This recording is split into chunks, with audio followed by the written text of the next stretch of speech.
Sandra all the time is here with a cold heart through. She's the ears and the eyes for me and you. Every day, everyone want to hear from Sandra.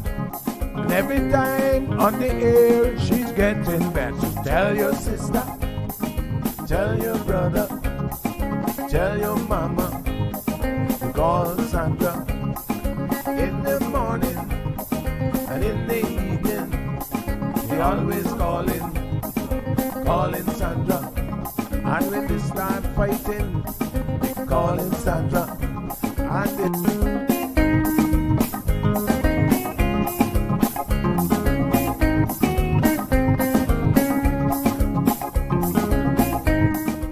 That's right, folks. Everyone is telling their mama about the cold hard truth. Welcome to another episode with more truth-telling, more problem-solving, and of course, more tea spilling than ever before. Sit back, students, grab your tea and turn up the volume because class is now in session. Call in at 936-2626 because your voice matters. Share your opinion on issues that matter the most to you.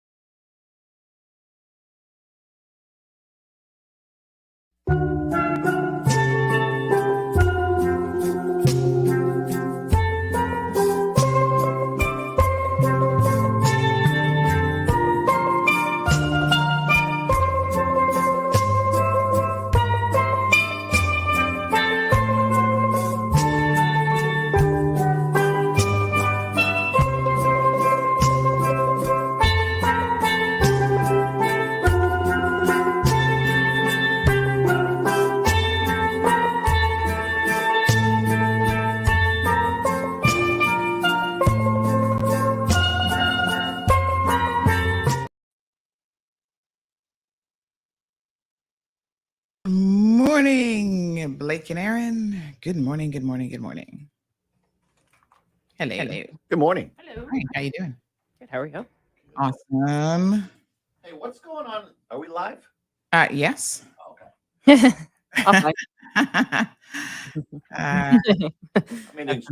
Off-air comment. Yeah. We're having what's up? What's up, me? we're having celebration stuff. I read some weird stuff online about Tara Rivers. Is that like? Oh no, that's some fake news thing. That's what I thought. It looked circulating. fake. It looked Yeah.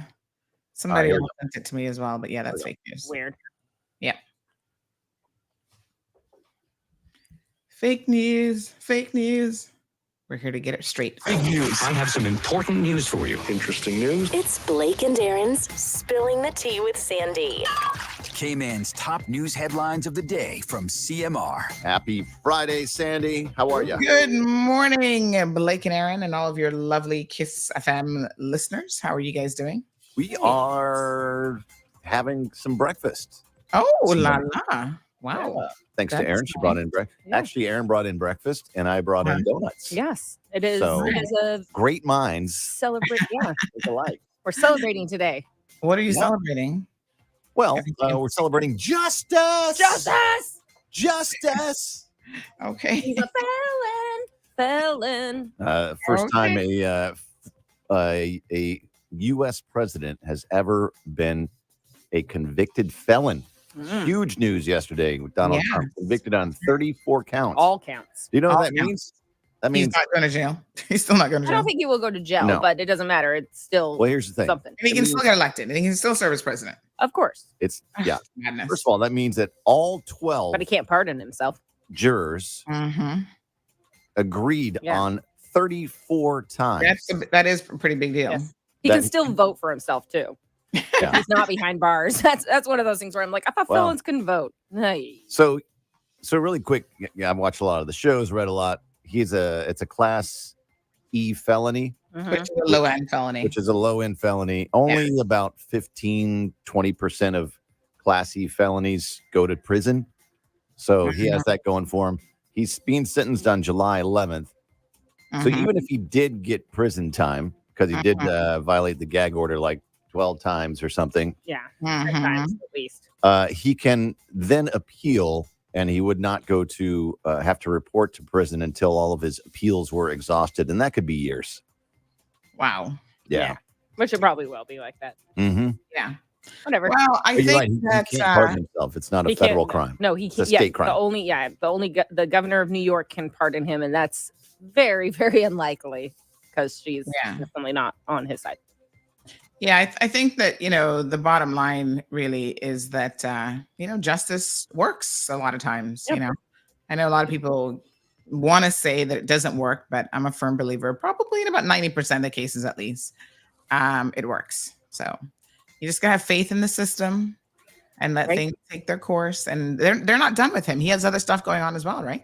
Yep, he's got like 4 other cases, 4 other trials to see to. So pretty crazy. Yeah. All right. Well, in local news, Let me give you one little more thing. yeah. It's a mouthful of food. Oh. The other thing is, if he were convicted in Florida yes. instead of New York, Florida has a law that says you cannot vote for a convicted felon. if he was in Florida, but Really? he's New York does not have that law there. unless you're imprisoned. Right. Yeah. So you can't vote for convicted felons. So he would be In Florida, you cannot. Oh, that's weird. So if he were in November, if he's convicted in Florida for the secret document case, then he would no longer be he wouldn't be able to get votes in Florida, which is a red state.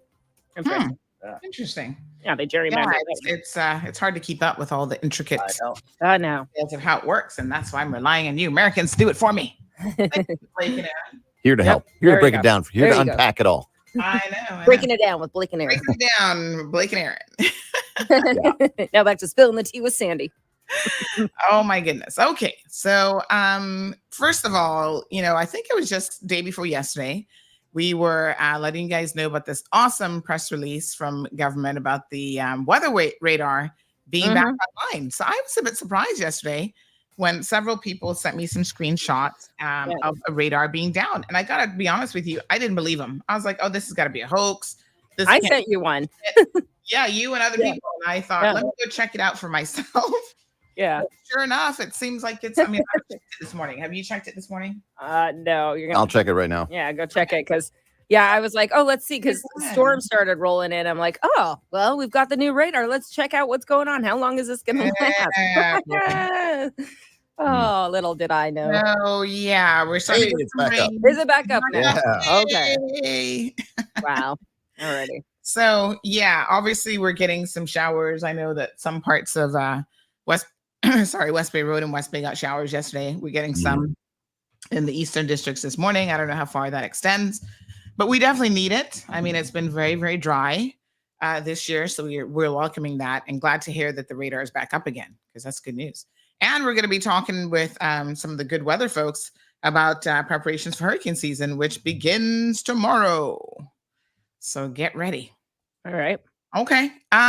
So along with that, it was a big court day yesterday. So along with the Trump conviction and the hush money case, Vibes Cartel and his 3 co-accused were denied bail.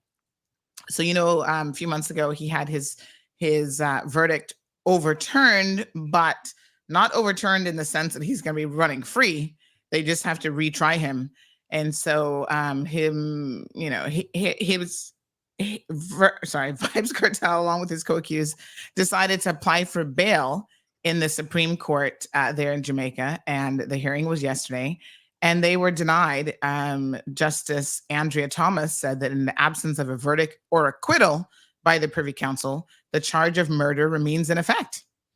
And she says, in view of the fact that this appeal is not yet determined, they should remain in custody until their appeal is concluded. And that is until a verdict of acquittal is entered or there's a decision for a retrial. So he'll stay put for now. And I'm sure we'll hear more details regarding a retrial here shortly. Wow. Pretty All crazy. right. Yeah. Right. The police have been busy. They have arrested 2 individuals after they seized a gun and ammunition in West Bay. and they have provided photos, which is quite unusual, of this haul. A 56-year-old man and a 47-year-old woman were arrested in West Bay on Thursday. That was yesterday. And they got 3 magazines, a firearm, and 2 of which actually contained ammunition. According to the RCAPS, the search was conducted at a residence off of Northwest Point Road in West Bay under the Firearms Act. And they're pleased that they continue to get firearms off of the streets of the Cayman Islands. I think they were saying recently that almost every week recently they've been getting firearms off the street, which is shocking that there's so many, but good that they are finding them. Totally. Wow. And in other news, we kind of broke this one during the show yesterday. If you'd been listening to the program, you would have heard this towards the end of the program, that a firearm was allegedly found on a school bus. Yeah, I saw something. Yeah, what's that about? So the police confirmed what? That there was a imitation firearm. So they said that they responded to a report of what appears to be an imitation firearm found by campus security during a search of a school bus parked within the school compound. Well, imitation, was it like my kids have fake guns? Was it like a water gun or yeah? What was it? They haven't really provided any details. But the item was recovered. Investigations continue, and they say that there are no safety concerns regarding staff and students. Just a Nerf gun. No, yeah. I don't know. But if you use it in commission of an offense, I think it is actually an offense. Oh, absolutely. But if it's on a school bus, my thinking is like my kids try to sneak toys everywhere. Sure. Do you know what I'm saying? What if you're shooting water at somebody? I don't know. Is that an offense? See, we'll see who it belongs to and what happens. Depends on with an imitation firearm. Depends on if you're into it or not. Oh my gosh! All right, bit of good news. Good news Friday. Please. All right. So Cayman sage is making a comeback. This is a beautiful little purple blooming plant. Ooh. So the Department of Environment has announced that the Cayman sage has made a comeback after the wild population died out. Oh, no. Yes, multiple generations of the herb are now grown in very large numbers. Oh. It's a flowering one, native exclusively to Grand Cayman, originally described in 1900 under a different name, and then published as a unique species by Proctor in 1986. It was suspected to have become extinct until it was rediscovered, growing on the road verge on Queens Highway back in 2007. So the wild population had apparently died out. Seeds were collected from it and grown at the Botanic Park, and that has generated multiple now generations of this plant in large numbers. And you can find it at the Botanic Park and elsewhere. So now it's still classified as critically endangered, according to the National Conservation Act, and that means it is protected. But they're aiming to restore it where it's self-sustaining. So this is pretty cool. So can we get it and put it in our garden? So it's actually why pretty. not? Yeah. It's, it's got a nice little. Yeah, it's nice. It's pretty. Nice little purple flower. Yeah. It's actually quite pretty. I like it. So I would think you should be able to. That's cool. Get you some lovely. Seeds. Yeah. All right. Well, thanks for that smell good story. Yeah. All right. Happy Friday. Wonderful weekend. You too. See you Monday. All right. And what do you got coming up in the rundown? Oh, we're going to talk about that. All right, folks. Good morning, class. Everybody here? It's a rainy day.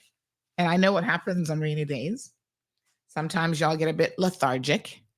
But nothing like a rainy day to just get some in-store work done. Get in front of that computer. You don't feel as bad, I'm going to be honest with you, when it's raining outside because you're like, oh, I'm not tempted to go play on the beach or frolic in the sand or anything else. You're all good. So good morning to all of our Instagram folks. I see you guys over there. And of course, everyone here on YouTube, Facebook, Bobo 89.1 FM. Good morning to Miss Lucille. She's in the house. She said, good morning, Sandy, my girl. Not too much pressure. Y'all stay safe. Thank you, honey chill. We got Miss Patricia Blake in the house. James Robledo joining us. Irvelin Shaka Zulu is here. We'll talk a little bit about President Obama, time permitting, because we got a lot of local stuff to talk about. We try to cover local stuff first, of course. KK's in the house. What is she saying? Hashtag free cartel. Oh, Lord, please. Leandra, good morning to you. Good to see you. Miss Wee Wee's here. Damaris joining us. Damaris, are you in NYC this morning? Marshall from North Carolina. Miss Olivia, thank you. Miss Hilda, Everton, which state are you in? I always forget where you are. Somewhere in America. Miss Yulene, good morning to you.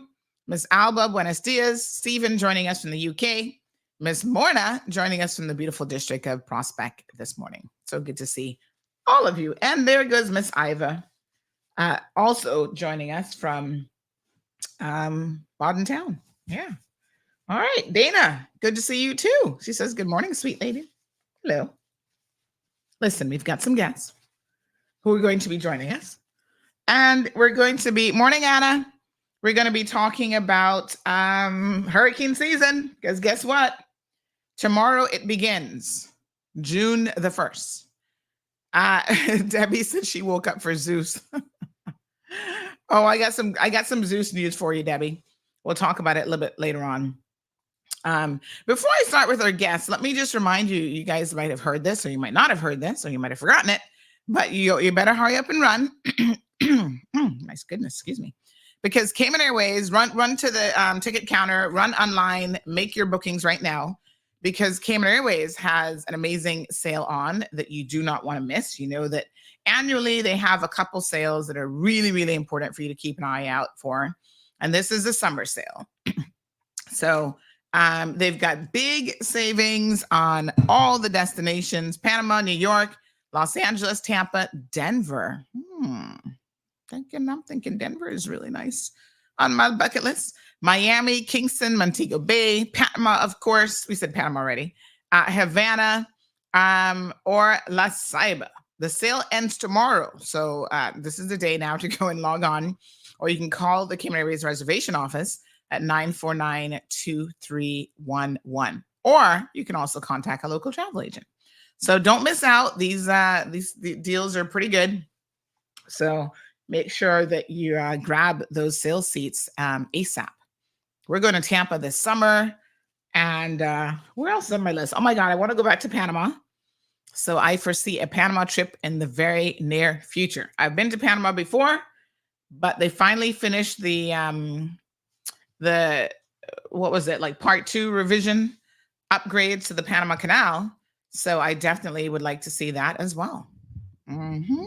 So KK says, thanks for the little bit of rain. Thank God for that. Miss Barbara, good morning. She says it's raining in London as well. Oh, nice. As they mentioned that sale, New York flights are booked out. Oh my gosh. Thank you so much, KK. All right, let's welcome some guests. All things weather for our first segment this morning. We have Mr. Kerry Powery, who is going to be joining us here. Good morning, Mr. Kerry. Good morning, Sandra. And How are you? Fine, and you, ma'am? Yes, I'm very well. Thank you for asking.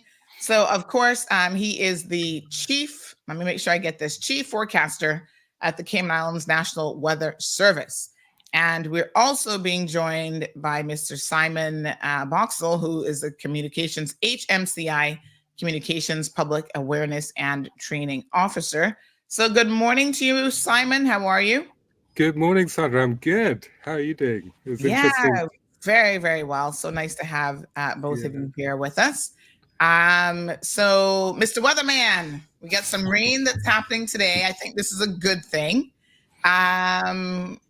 Forecasting to have a very, very exciting and eventful hurricane season, which is what we're going to be primarily discussing this morning. Should we all be welcoming the rain? I'm thinking that's a good thing, right? Cool things down a little bit. Yes, it's giving us a little break from the excessive heat that we've been having the last couple of weeks now. Sure. From the forecast, it seems that it will continue a little bit. So hopefully it'll help us cool down for a bit. Yeah, that's good because it has been hot. So Kerry, what can you tell us from a forecasting perspective? I know last year we broke all sorts of records when it came to the heat, and it looks like we're on track to do that again this year. What gives? It's primarily driven because of the sea surface temperatures being so warm in the Caribbean. So we are having essentially ineffective cooling at night. The cooling that breaks that we used to have before, because the temperatures of the sea was much cooler, would allow us to basically drop some enough degrees that when the heat builds up again in the morning, we wasn't reaching those highs that we are seeing now. So in essence, the heat has accumulated over time because we aren't able to cool down effectively. So that's what's been happening. And the overall forecast on towards the climate is to have a good likelihood that the temperatures over summer will be continue to be high, and as well as the sea surface temperatures being high throughout the period as well. So that's some of the contributing factors that will add or what are anticipated to add to the possibility of hurricanes and tropical storms this season. Wow. So I didn't think it could get any hotter than last year, but I guess Mother Nature is about to show us exactly how hot it can get. Even just 1 or 2 degrees, or even a percentage of a degree, seems to make a significant difference. Is that right? Yes, it does. Again, it it builds up over time, and then the cooling, hopefully with some of these showers that we're having here and that are expected to persist probably into part of the weekend, will help us cool us down, so we may have a break in the current heat wave.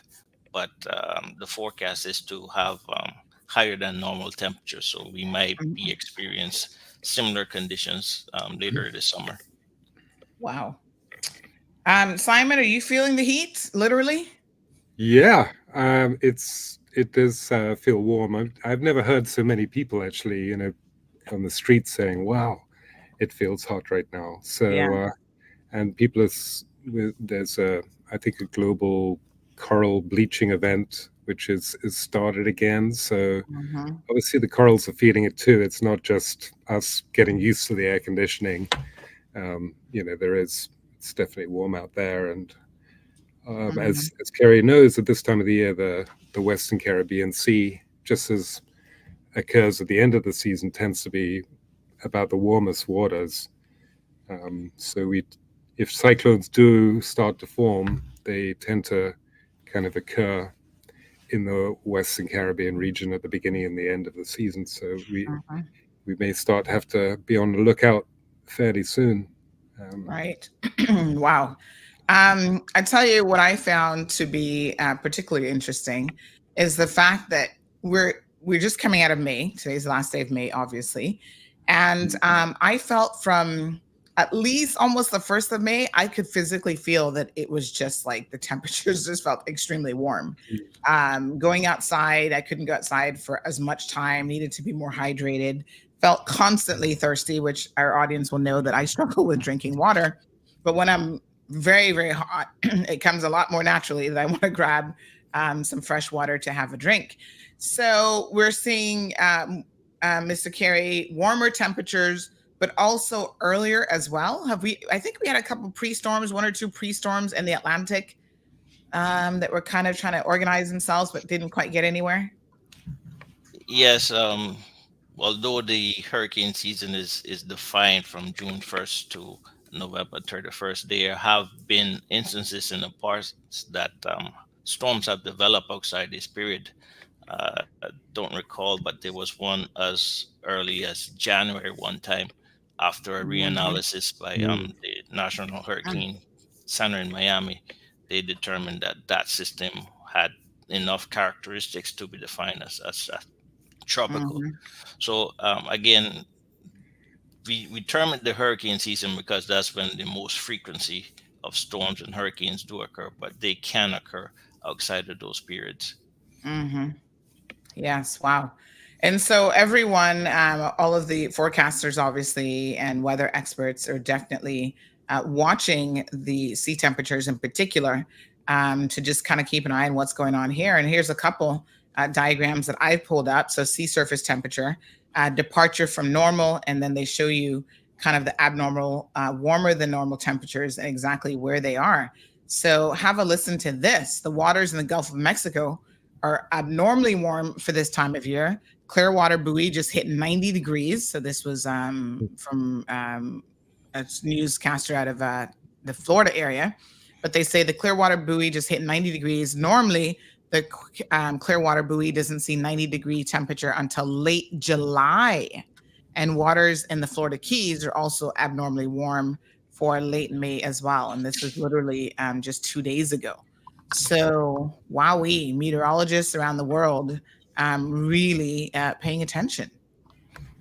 Yes, it's one of the driving factors to overall the heat temperatures globally, and also we focus more towards hurricane season is one of the key factors that could help determine whether a storm continues to evolve or possibly even have rapid intensification, which is a bit more of concern and more of a challenge to forecast than a regular slow, steady increase in storm. Mm-hmm. Mm-hmm.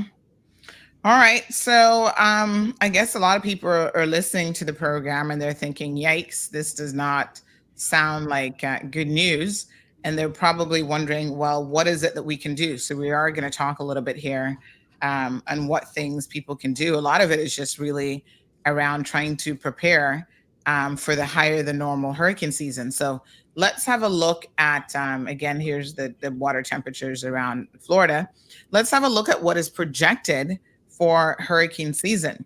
So first of all, we are looking at, this is the forecast for the hurricane season projected storms. So we're looking at anywhere between 17 to 25 named storms, 18 to 13 hurricanes, and 4 to 7 being at least a Cat 4 plus. Expected to be, this is what they say is extremely active. And so we should all brace ourselves for an active hurricane season. So let's talk about this, Carrie, in terms of previous seasons.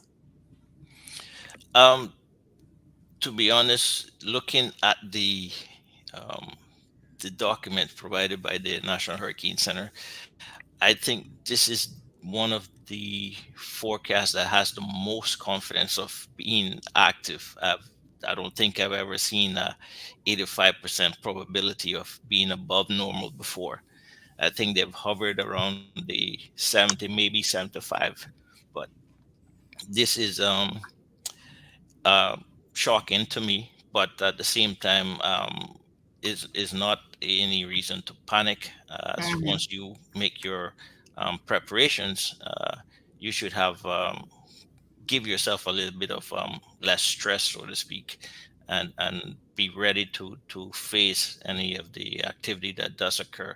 Last year was also predicted active, but we were blessed not to be affected significantly by any storm.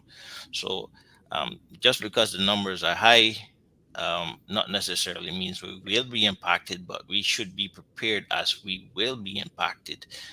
And not necessarily possibly by one, but we also have to plan for multiple potential impacts, which will play a different level of stress to the people you're trying to potentially make repairs and sort your stuff out, and then here comes another one.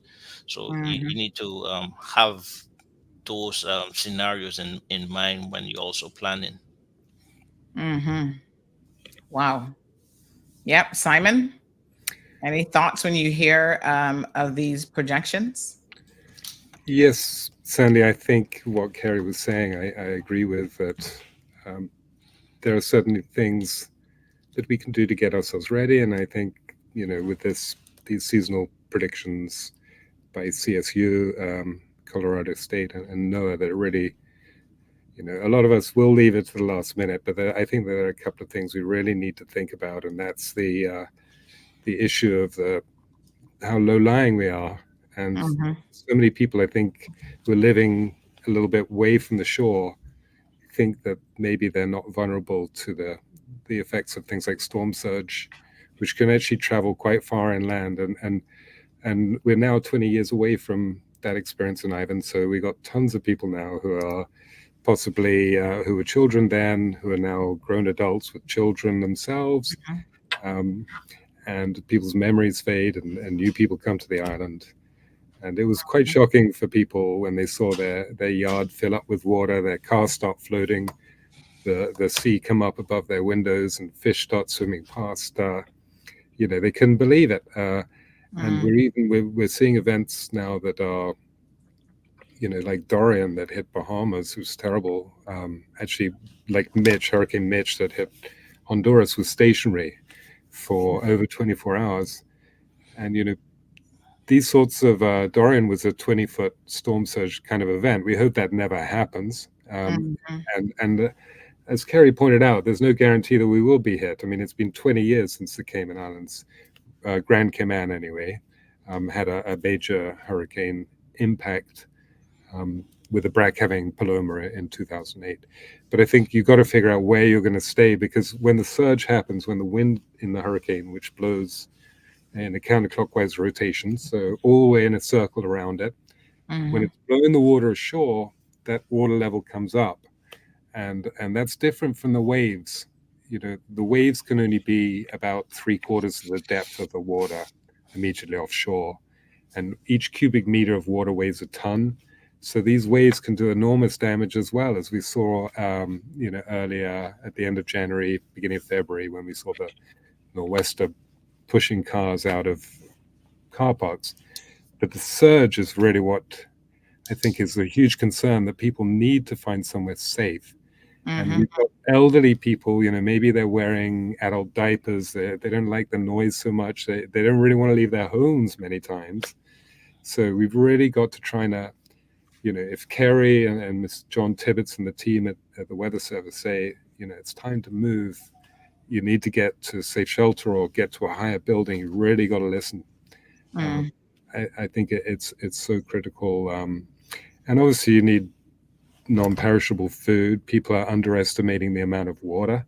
A gallon of water per person per day is like 7 cases of water for a family of 4 to get through, 5 days. Wow. And if they've got pets, it's there's quite a lot to do. And of course, if now's the time to be looking at things like making sure you have plywood for the windows and doors, because unfortunately, once the wind gets into your house, it's much easier for the roof to come off. So if you can, those vulnerable sliding glass doors, things like that, if you can get those covered, trimming back trees will help lessen the wind that can push them down on your wires or your car or on top of your roof. But at the end of the day, I think most important, I just really ask people to think long and hard about where they'll go. And I don't think there's any shame in asking somebody and saying, hey, can I just come by your house for a few days to ride out the storm? I'm not going to stay forever. But we know the shelters aren't completely comfortable. But if you've got a medical problem, we have doctors in all the EMC shelters, because the ambulance isn't going to run. I've got the 911 call log from Ivan right beside me, right here. And it was amazing to hear all the people that are, listening to the sound of the water coming up and hitting the roof underneath them when they're in the attic and calling for the police cars to come get them, but also people having medical problems and asking for an ambulance to come, which of course an ambulance isn't going to run when the wind is blowing at 150 miles an hour. I mean, but I think if you figure these things out a little bit in advance, a lot of that fear and uncertainty can go away. You can get through. A third of all the vehicles, Sandra, like the equivalent of 100 million vehicles in the US got destroyed. I don't think that, if you think about where you're going to put your car that's elevated in advance, how you're going to get back, who's going to help you with your shutters. These aren't easy things to figure out, but, if you sit down, you can do it. You can do it. There's no reason why you can't. So, I mean, we obviously hope that we're going to get through unscathed again, but I think that peace of mind that you have if you've done a little bit of prepping, sat down with the family, come to some decisions, gathered up all those important documents that you've got so you know where they are, that you're not scrambling around, and that you can, that you can make an orderly kind of plan and arrangements. I like to encourage people to get a cooler with ice in it before a hurricane is approaching, and get plastic bags, fill them up about halfway full with water, and start stuffing your freezer. Turn the settings down to the lowest, because if we do have a power failure, and it's a myth, by the way, that CUC will switch it off before the impact. They wait for the faults to happen before they switch it. The water might go a little earlier, though. But so you need water, but if you can keep that fridge and freezer cool for longer when you don't have power, then you're not losing a lot of the stuff in there. It's not rotting away. But yeah, we're saying, please look out for your seniors. Make it a point. Each one person that's listening today, if you see a big hurricane coming, please encourage people to find safe shelter. If they're in a single-story building, the surge doesn't come in like a trickle. When that water blows ashore, in a matter of minutes, you can go from dry ground out in front of your house to, and we don't have the storm surge model yet. We're hoping to get it at the end of the year. But NOAA's working on it now. Looking at about 100,000 different types of hurricanes, size of the wind field, angle of the approach, forward speed, and of course wind velocity. But we don't have it yet. And just one thing, I know I'm talking a bit, but there's a lot of people in Cayman Brac, I think, who went through Paloma, which was a Category 4 hurricane. And I think I'm right in saying this, Kerry, you can back me up, but the wind field was very small. It was only 7.5 miles of hurricane force wind, so it really couldn't blow a lot of water, a lot of surge. So all these people there are thinking, I know what it was like to be in a Category 4, but it really, it could be a heap worse. Yeah. To add on to emphasize Simon's points there. Sorry. Every storm is different. There are preconditions that may be occurring before the storm list handfall. For example, you may have continuous days of rain, then your ground is saturated, it's soft. Now you come with a stronger winds, then you have more trees toppling over. And because the ground is already saturated, now the added rainfall just increases the flooding, which the storm tide would raise the tides altogether. And since most of our drainage is tied to the tide table, you're creating a very shallow amount of capacity. So therefore, the water has to sit and stay on land until it has a time to percolate and dissipate. So again, those are other considerations that you have. Like, you may not be able to get to your place of work, home, or even to medics because you can't pass through the water, and you don't know what it's done to the road underneath. You don't know if it's caved away or anything like that. So you got to be careful if you have to traverse those flooded streets and roads. That's very good points. Yes. Sandra, just to add to what he said, I remember Hurricane Mitch, like 12 days straight, hard rain before it for the Cayman Islands. It's really weird. And as Kerry said, it saturated the ground. And even though it passed 200 miles away from us, we were lucky not to get the wind, because when that ground is saturated, it's easier for the trees to topple because the roots don't have solid ground to hold on to. But the one thing about that one, too, that I want to add is, and 17,000 people, unfortunately, died in Mitch, in Honduras, mostly. But the waves were incredible in that. 12 people in Cayman got washed out to sea by the waves, because they think, okay, I can see the waves, I can see where it's coming up to, and then occasionally they double up. And I witnessed one of them up by Macabuca.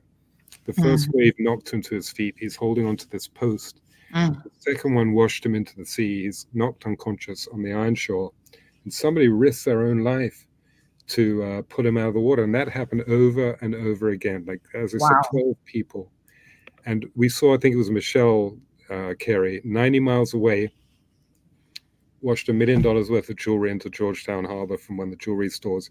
75% of the turtles into the big breeding turtles out to sea.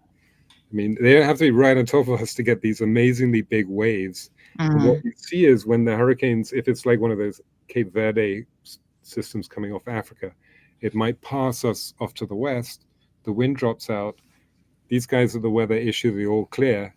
But then we still got, with that counterclockwise rotation, these huge waves coming ashore in Georgetown on 7 Mile Beach. And they're so beautiful to look at. People go and have a look, and all of a sudden, boom, they're picked up, and they're, they're in these enormous, very dangerous waves. So stay well back for the waves too. Yeah, I mean, I know people are always curious, but curiosity can get you in a lot of trouble. We've seen, as you've just discussed, several cases of where that has definitely happened. Even in the nor'wester that we had the other day, that impacted a good part of the coast, including West Bay. There were people out there being extremely reckless, and you could see that they were endangering their own lives and the lives of first responders and other people who don't want to see anything tragic happen to them. So we've got some names scheduled. We've seen in the past that the Atlantic storm name list has been exhausted.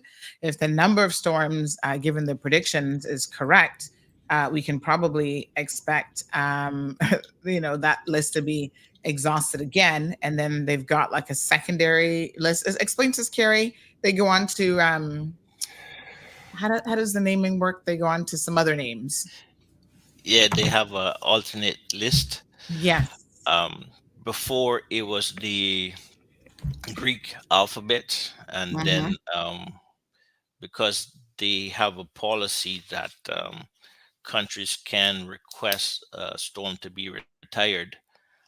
So we had some of those requests with those Greek letters. So it's not easy to find a Greek name that would fall phonetically into the alternative list. So they created an alternative list to have to avoid these situations in the future. And it's a 6 years rolling list. Again, the countries are allowed to request that a storm be retired. There's certain criteria that has to be met and is voted upon. And then if that name of storm is chosen to be retired, it's at that same meeting is get replaced. You normally have that announcement around March surrounding the regional hurricane conference by WMO for a region. Yes. Very good. So projected names here. Well, this is a set names list. They do put this out there. So we've got Alberto that will be up first in alphabetical order. So names like Ivan would obviously have been retired. So we won't see an Ivan part 2. All the major storms, Katrina and so on, have been retired. So Aliano admitting that he's not ready for this hurricane season. Well, that's why, Aliano, we have our guest on today, because we want to ensure that you get ready. So it's very, very important that you take the time now to prepare. Good morning. Good morning, Sandra. It's Lee here. Yeah, I'm live on the radio. Okay. Yes. Can you call me back as soon as you can? I need to discuss something urgently with you. Okay. So that would be 10:30, after 10:30. Yeah, I've also sent you an email just to alert you to the subject. Okay. All right. Thanks very much. Okay. All right. Okay, dear. Bye-bye.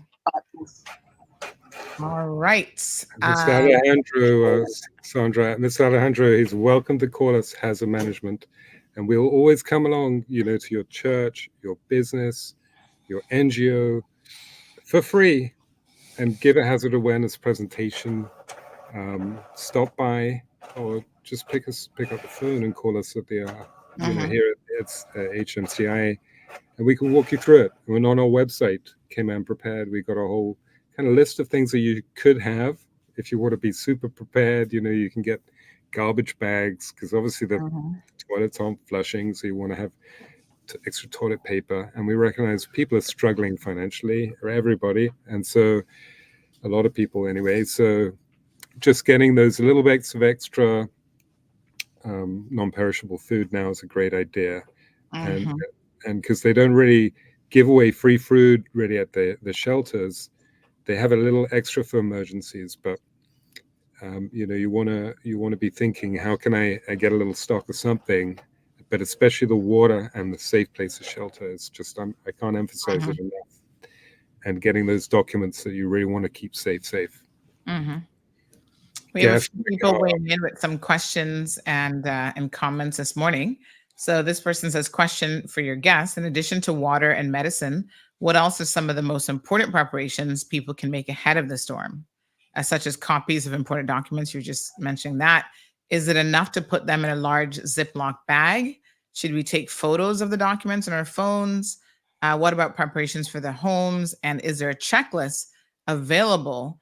And how do you check kind of weak points within your home as well, such as windows, doors, and eaves? Do you want to get it, Carrie, or should I? That's your cup of tea. Thanks for that question. You already set me up with a nice one.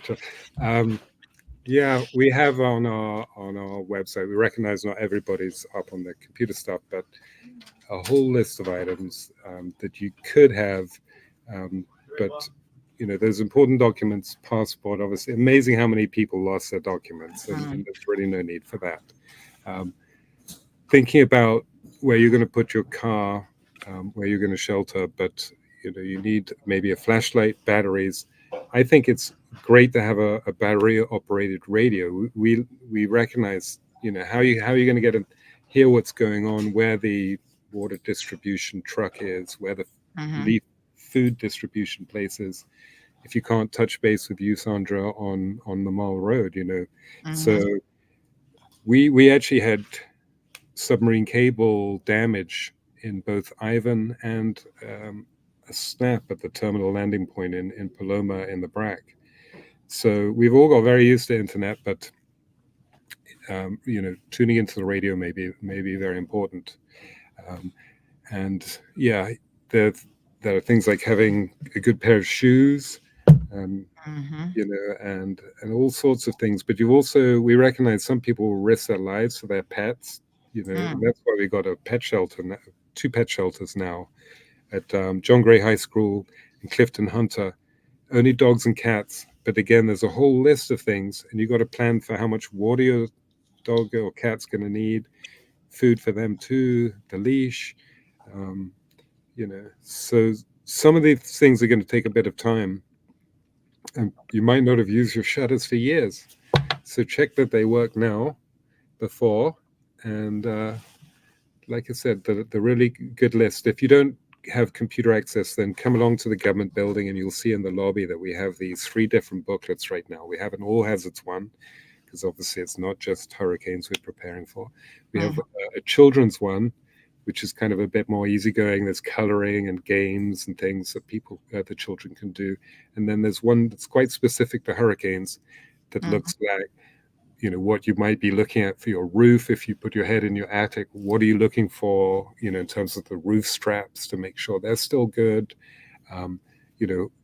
Tips about shuttering, if you're going to try to put up the frame to put in the shutters, if you're not sure about how high your floor slab is above sea level,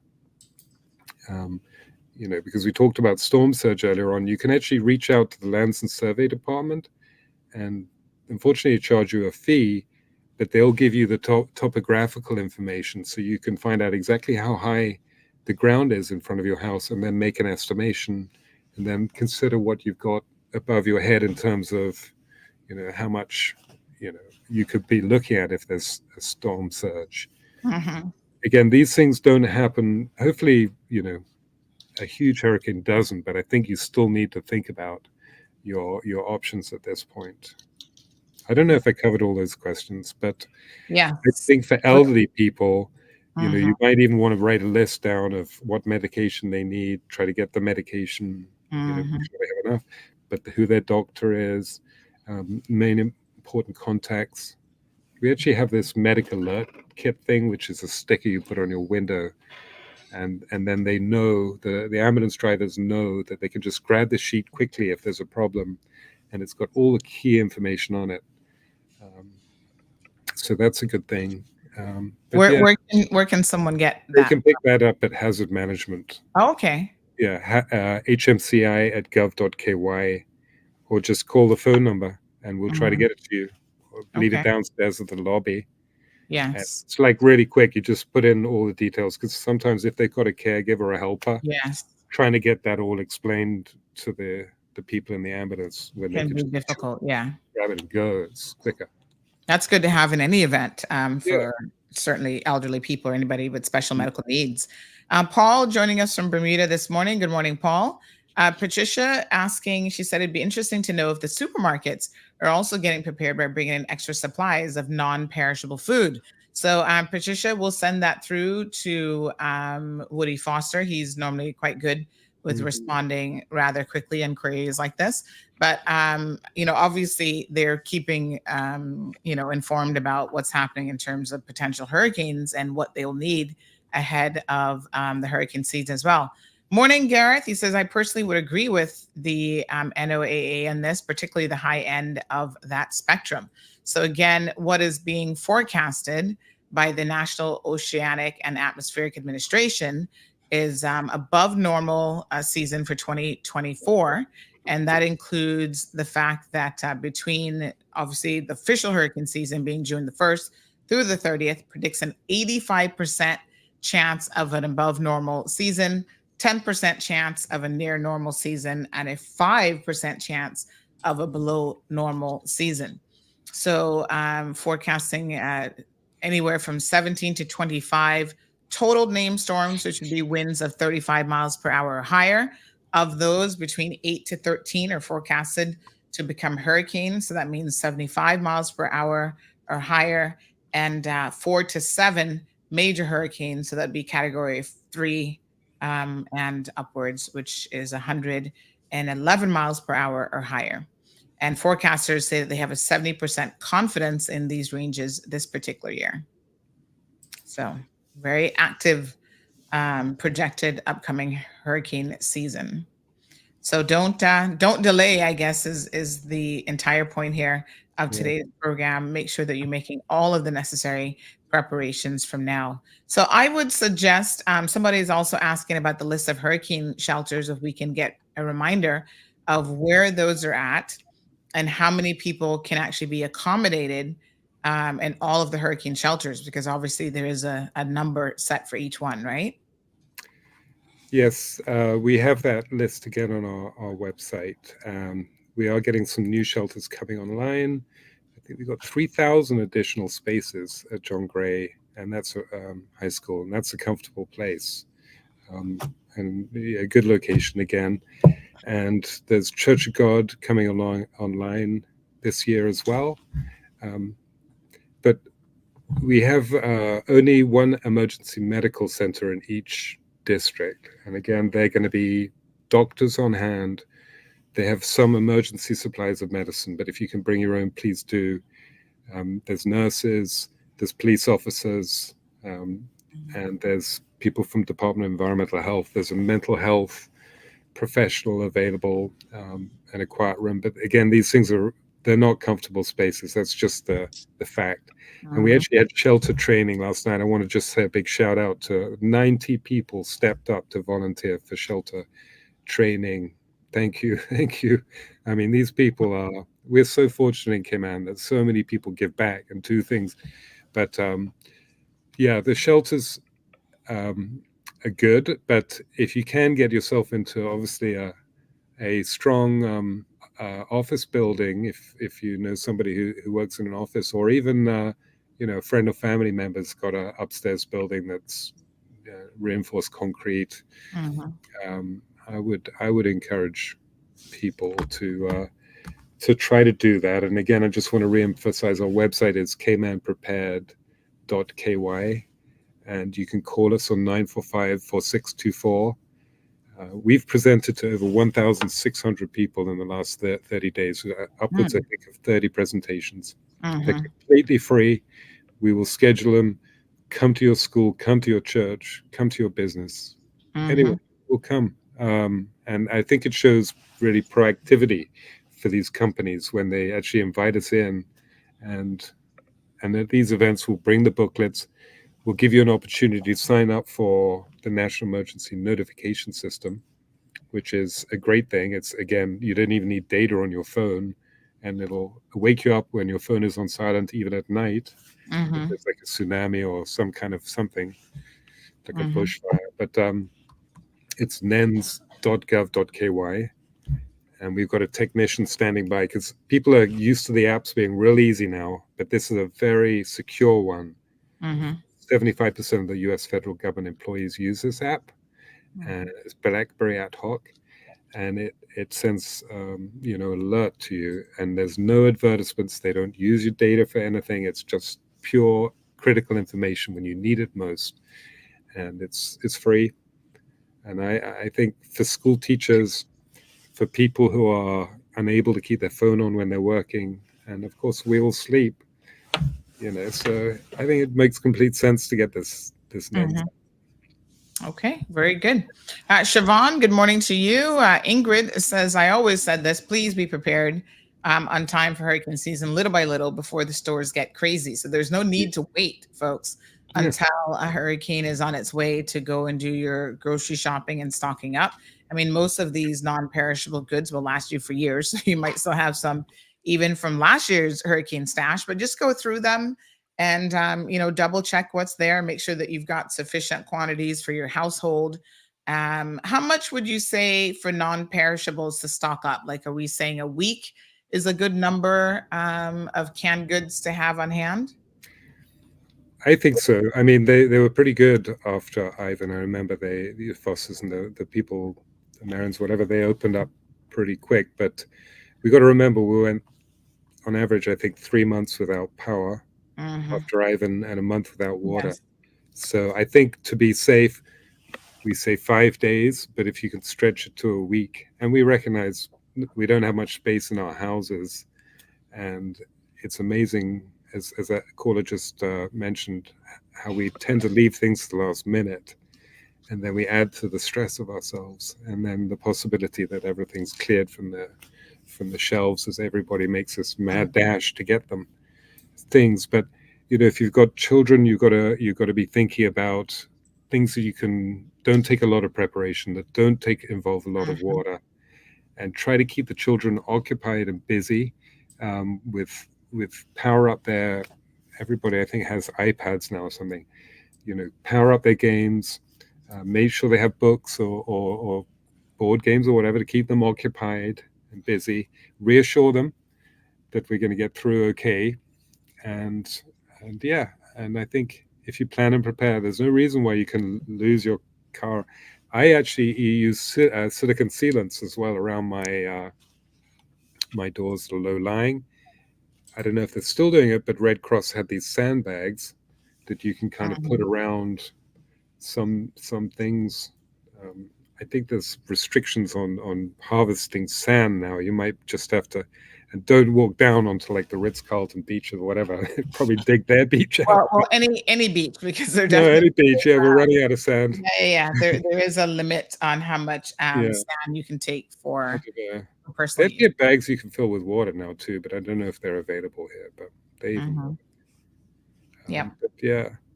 Paul says, check for any overgrown vegetation on your property that could be touching power lines, then trim them back. Prevent power outages during high winds. Miss Wanda is asking if you're going to be doing a test of the warning system. I actually haven't received anything. I think you guys did something some months back and I didn't receive it. Every time you get a new phone, do you have to reset up like the new phone, or is it automatically transferred over? That's a great question, and I don't know. And I don't see Mark here. He's Mark. We might have to do a show on that again. Yeah, let's bring him in. That's a great question, Sandra. But we do have a radio interrupt as well, where we can actually interrupt the radio stations. Okay, all right. So preparation is the word of the day, folks. Here we go. This is our forecast. We've got a number of different agencies, anything from a high of 33, low down to 17. So again, these are your predictions. You can go to seasonalhurricanepredictions.org for more information and exactly what is being predicted for 2024. So, if you know that you have a weak spot in your home, like I know that we have a little issue with windows where we've had to seal them in the past. I'm trying to get ahead of that this hurricane season and just have them checked again and resealed, because if the wind is coming in, the wind with the water in a particular direction, we've definitely noticed that certain windows are being compromised. So, sometimes we're aware of things. This is a time now to really get on it. So, good morning, caller. Welcome to the program. Morning. Morning. I went through Ivan and learned a few things in the process. And one of the things is that you really need some sort of solar capacity for the purposes of recharging devices. So your phone, the pads that are being talked about for children, any little your radios to be able to receive information, because what we have to keep in mind is that just because Ivan left us without power for 3 months some places in water, it can be worse than that the next time. And so you have to ask yourself, is your approach fixed on as a result of certain assumptions, or what if it goes beyond that? Does your preparedness account for it? And you also need to look at your neighbor's property, because sometimes neighbors might do things that just don't make any sense, and they could put your property at risk. I'll give you an example. My place is concrete. I took my grandmother's advice and I looked for land when it was raining. So I knew that where I decided I was going to build was a decent place and I wouldn't be up to my neck in water. But what I didn't really think about as carefully is the property next to me wasn't built as well as mine. And so the pieces of that building flying off and hitting my building, right? And what actually happened was some of the plywood that came off of their roof hit my roof. Now, fortunately, the damage that I received was just on the first layer of plywood, so the water just ran off and it didn't come inside the building. But the point I'm making is that the next time it might be quite different. So we got to make sure that there aren't people don't just tack things onto their property and those things come flying off in a storm. But the food, I think there are some really nice coolers that people might want to consider, because one of the problems that you run into with putting stuff in your fridge is you just need to open the fridge a couple of times and that's it. The cold air is gone. But if you have a decent cooler that you can put, some stuff in that may like, say if you're going to have certain meats that isn't canned food, within a relatively short period of time, you can start to get ice from like a gas station or so forth to keep those things going. But don't underestimate how long you will be without power. That was, that you go to the switch and you hit it and it doesn't work, and you need power and you don't have it. That's avoidable at this point in time for if you just think about getting a small solar panel. Of course it's not going to power your stuff up as as fast as plugging it into the wall, but at least you can get some power so you can make a call if you need to. Those things are well worth thinking about up front. Okay, thank you very much. We do have another caller calling into the program. Good morning, caller. Welcome to the show today. Hello, caller. Yeah, hello. Yeah, good morning. Morning, Sandy. Morning, dear. Talking about the hurricane season, you know what would be good? A good implementation in the Cayman Islands is a dry ice machine, or somebody can sell dry ice. Okay. You know what dry ice is, right? I think so. Yeah, it's like hydrogen ice. Okay. It's a great cooling method. You put it in like in Jamaica, they put it like in a brown bag. Are you hearing me? Yes. Yeah. You put it in a brown bag, and you can put it inside a cooler, and it lasts for days. Oh, okay. Yeah, so if we had something like that in Ivan, that would have saved us. You know what I mean? So I know we have a lot of ice distributors here, but we don't have anybody distributing the dry ice. That would be great for hurricanes. Yeah. And also, and I hear nobody saying about it, but you know what a great hurricane acid is to people now, is these cup soups. All they do is add hot water, and it's very sustainable, you know what I mean, for the small time that you might be without light and without food or whatever contact, you know what I mean, if you're locked down. Some good cup soups is cheap, and it will sustain you. All right, Yeah, as long as you don't have any pressure issues, because they are very high in sodium. So yeah. It's not the sodium people that can handle the sodium. Right. They're actually one of the worst things for you in terms of health foods. That's definitely not it. But during an emergency, I guess cup noodles might be all that you can get. But there are other things. I mean, there are vegetables that do come in. Anything that can is probably gonna have a lot of sodium or to preserve it. But try to look at some other options as well.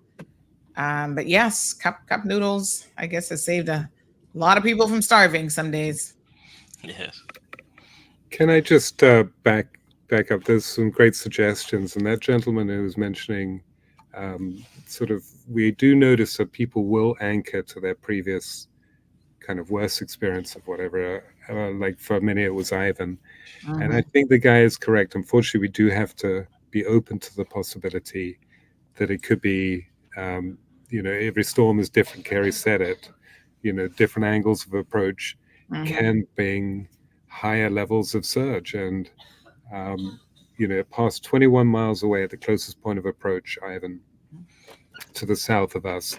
So with the wind kind of circling around the eye, people up in maybe Northside West Bay didn't feel the full impacts of it. So the possibility, though we hope it doesn't occur, you have to factor in the possibility that you could get even a little bit higher surge values. And I think that person who mentioned the solar thing is quite smart too, because that could be important for charging up your phone. And you can get these fairly small panels that you can put out. And I'm seeing these radios too that have the hand crank on them, and they have like a plug for your phone to charge into it as well. But yeah, these I guess we evolve sometimes when we get these impacts. I remember we all learned to do WhatsApp messaging in Hurricane Ivan. Maybe this is one of those things. If we do get hit by a hurricane, people might start to realize that, yes, it might be useful to have one of those panels. But I do want people to look out for the elderly people, because as we age, our senses kind of decline. So they might end up eating something rotten in the fridge and things like that, because their sense of smell isn't so good, or sight, stumbling around in the dark. So if we do get an impact, if you can go and check on them, a bag of ice weighs a lot, for an elderly person. So making sure that they have a bag of ice, and if they could use a bit of assistance, maybe with shutter or something, the people on your street, in your neighborhood that may need a welfare check, before and even after. Absolutely. Very good. 936-2626 is the telephone number if you have any questions for our guests. Siobhan says, well, Hurricane Ivan was a devastating storm. So, of course, people are going to remember that. Yes. Dee Dee, good morning, says, hi, I have a question. Do you know if the Red Cross will be doing refresher courses for CPR certification? I don't know, but I think they will. If they were part of the CERT team, and if they're still active, then they will do if they're still actively involved in the community emergency, then they will do the refresher if you need it, if it's expired. I think it costs $100, but if you're a part of the CERT, that's one of the things that they will do. They will train you in that for free, and first aid. I'm such a believer in this because my sister, when she was 2, Joanna, she actually drowned off 7 Mile Beach, and she lost the ability to speak until she was like 5. She didn't read or write till she was like 7 or 8. Oh, wow. But my mother knew how to do CPR, thank goodness, and she kept the blood circulating, feeding oxygen to her brain, and she was actually brought back, and she made a recovery, amazing, and she's such a loving, kind human being, and she got her university degree before mine, and she's younger than me, so amazing that she came back. So, but being able to save a life in this sort of situation, it's a great skill to have. Oh my gosh! Wow, that's amazing. So, you mentioned this term CERT. Can you tell us a little bit? That was another question that had come in. It says, please ask them about CERT teams and how many districts have them. And if someone is interested in putting together a CERT team, how do they go about doing that? Thank you. Great question. We have a CERT training coming up. I believe it's at the... and what does CERT stand for? That stands for Community Emergency Response Team. So we've recognized particularly in the immediate aftermath, government is going to be probably primarily focused on bringing the core back together, making sure that the hospital, the police station, the port, airport, things like that are working. So there's no guarantee that you're going to see many support interventions for that 3 to 5 day period. That's why we were really recommending people have supplies for at least those 3 to 5 days. But the Community Emergency Response Team, they're trained in a bunch of different skills, like as I said, first aid, CPR, search and rescue, fire safety and suppression. We teach people how to deal with sort of small fires and suppress fires. Very important function is the damage assessment. So they have the ability through their leader to call into the National Emergency Operations Center, and we teach them how to do a damage assessment so we know where we need to focus resources and supplies, where are the hardest hit areas. And they also, they help look at vulnerabilities in their community because they're a group, right? And so if they notice, wow, we've got a bunch of roaming dogs scaring the children on their bicycles in our community, or we think we need more streetlights because our women aren't feeling safe walking down the road at night, or we've got mosquitoes breeding in this area. We would like to see MRCU come down and do more larviciding. They're looking as a group at the issues of vulnerabilities in their communities, what their assets are, they may have a police officer in their community, or a doctor, or a building that is a strong refuge, or people with special equipment like a piece of equipment that could clear a blocked road, or somebody with a chainsaw. So they put all these skills together. They do maps of their communities. They look at their strengths and their weaknesses, but they're also trained with special skills so they can support their community. And the important thing is they tend to know who their vulnerable people are in their street. So, when you've got a group, like we've got a couple of good groups now in Little Cayman and Cayman Brac in particular, and they really have a pretty good handle on who might need transportation to and from a shelter. Who doesn't have like an elderly person doesn't have a very good support mechanism, whatever, with family and friends or whatever. So, and they could do maybe welfare checks to check on them in the aftermath, or get them back from the shelter. So these community groups we've recognized are incredibly important for building resilience. And the other thing that we're trying to build on is the volunteer agencies. These groups like Kiwanis and Rotaries and Lions and Leos, and in all the churches, they present a huge opportunity to actually, there's lots of people that could potentially help. So if just one district is hit, like East End, maybe we could focus volunteers to help in a specific area.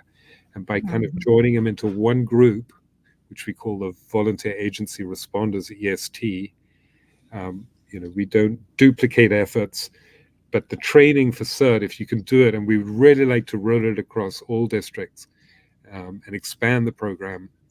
And I will put some information up on our website or Facebook and Twitter and Instagram about the training as soon as I can, whether it's today or tomorrow, letting people know where they can sign up. But reach out to Hazard Management, hmci@gov.ky, or call us, and we'll put your name down on the list for the training.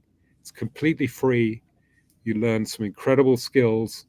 You'll meet some other really cool people who are really kind of community-based, wanting to make Cayman stronger, more resilient. They give you like a kit, some little small radios that aren't very powerful, but you can talk within your community to each other, like during the storm or whatever. Yeah, that's worth doing. Very good. All right, we have a caller on the line. Good morning. Oops. Oh gosh, looks like they left. Okay. 9362626. Vicky says $125 to do the CPR with Red Cross. You can go to the office on Hospital Road at the CCC building. Good morning, caller.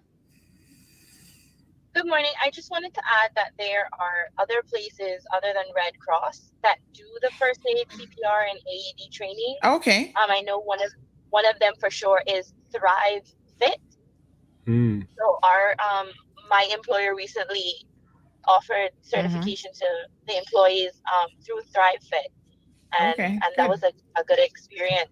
So yeah, just that there are other options for the first aid, CPR, and AED training. That's good to know. Thank you so much. Appreciate that. All right, so that's wonderful. Yeah, because I'm sure Red Cross is very busy. They do quite a bit of programs in the community. So if other people are offering it, by all means, reach out to them as well. Vicky says $125 to do the CPR training with Red Cross. It's something I'm not currently certified, but it's something that I should do because I have been in the past. And I think I got my first certification actually when I was in high school, because my high school in Tampa allowed you as teens to get CPR certified at no cost. It's just a course that you could take. And yeah, so that's fantastic. High schoolers, should be able to do it as well. Someone says there's also training available at St. Matthew's University. And yes, thank you. Kevin confirms that the Cayman Islands Heart Foundation / St. Matthew's University also does CPR training. So it looks like a few options available there for you to get certified. And as Simon said, from personal experience, he knows that it definitely can save a life. Dee Dee says, I am past certified for my district. And yes, it's very important to encourage others to get out there themselves forward to help. Good morning, Miss Morna. Siobhan has found that. Miss Morna. She's my high school work with Miss Morna. She's wonderful. Hi, Simon. Looks like they missed you, Simon. Siobhan says I should brush up on my CPR certification because I used to have one, then it expired a long time ago. So definitely not a bad idea. Well, Hurricane Ivan was, yes. Okay. So I think we read that one already. Good morning to Miss Hilda. She said she's also finding this information this morning to be very good and informative. Okay. The link. Other district CERT groups can reach out to R3, says one person, foundation, to inquire about funding because they have provided that assistance in the past. And I'll share this list. I have it on our website. Thank you so much to Kevin here. So we have a list of where in Cayman you can get, this is through the Heart Foundation. They're reminding people that you can actually do it through St. Matthew's as well. So they have first Heart Saver CPR and AED only, and then they have it with the first aid component. They have first aid only, And then they have the BLS provider 2020 guidelines. So let me share this link to anyone who's interested in getting some additional information about various certifications. You can certainly do so. So, folks, hurricane season starts tomorrow. The official season starts tomorrow. So the idea, again, is to ensure that you are prepared as much as you can. As Simon said, please look out for others in your community.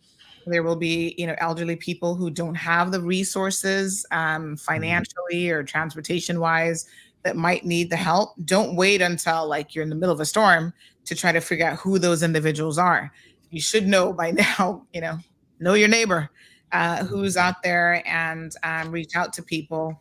If you notice that they don't have a lot of family members visiting or anything like that, by all means, just touch bases with them and say, hey, in the event of a storm, do you have a plan? Do you need help with anything? A lot of our elderly community members are on a fixed budget.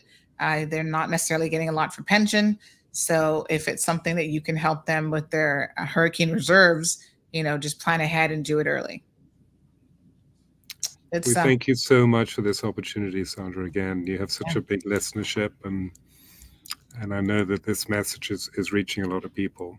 We really encourage you this season. As Kerry said, could be a busy one. So this is an important opportunity for us. So thanks. Absolutely. We've got over 400 people on the live stream. So I want every one of you to share this link today to ensure that, all of our community members are as prepared as possible. There's a quote about if you fail to plan, you're planning to fail. So this is it. True. All right. Thank you so much to Mr. Kerry Powery and Simon Moxell for both joining us this morning on the program.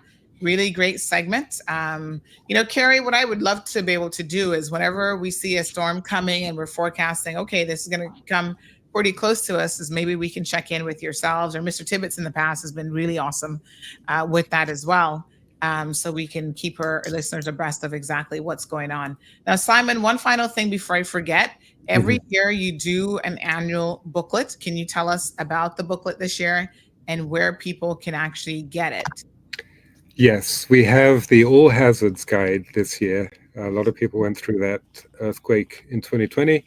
So we've updated it. It's got some additional information about insurance and some other thoughts and considerations. But it's I'm going to make sure it's down in the lobby after I hang up on this call. And we are going to be the government admin building. Yeah. We can also drop it off if you invite us over to do a presentation. We'll come traveling with those. And we're also going to be, if you can, at A.L. Thompson's tomorrow. We get invited along to do direct outreach, talk to people directly. So we'll have some booklets tomorrow at LT's. We were at Kirk's Home Center earlier, and then also Uncle Bill's and Cost You Less. They give us a free kit that you can enter. It costs nothing to enter. And there's a draw. And then we have a draw, and then people who enter the kit can win. But it's a good opportunity to talk to HMCI staff if you've got any questions, concerns, worries, things that you didn't feel able to talk about on live radio today. It's a great opportunity, like I said, to just get some tips and talk to us. So, yeah, thank you. Fantastic. All right, Simon and Mr. Kerry, really appreciate both of you coming on the program this morning. Thank you for having us. Great day and safe weekend. Yeah, hurricane season. Have a safe weekend. Absolutely. All right, thanks very much. Okay.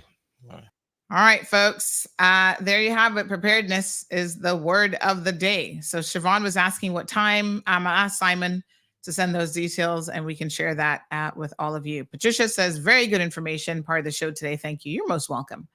And like I said, we'll speak to the grocery stores, Patricia, and get that other question answered for you, and see, what they have planned in terms of having a little bit extra, as you rightfully said, on hand.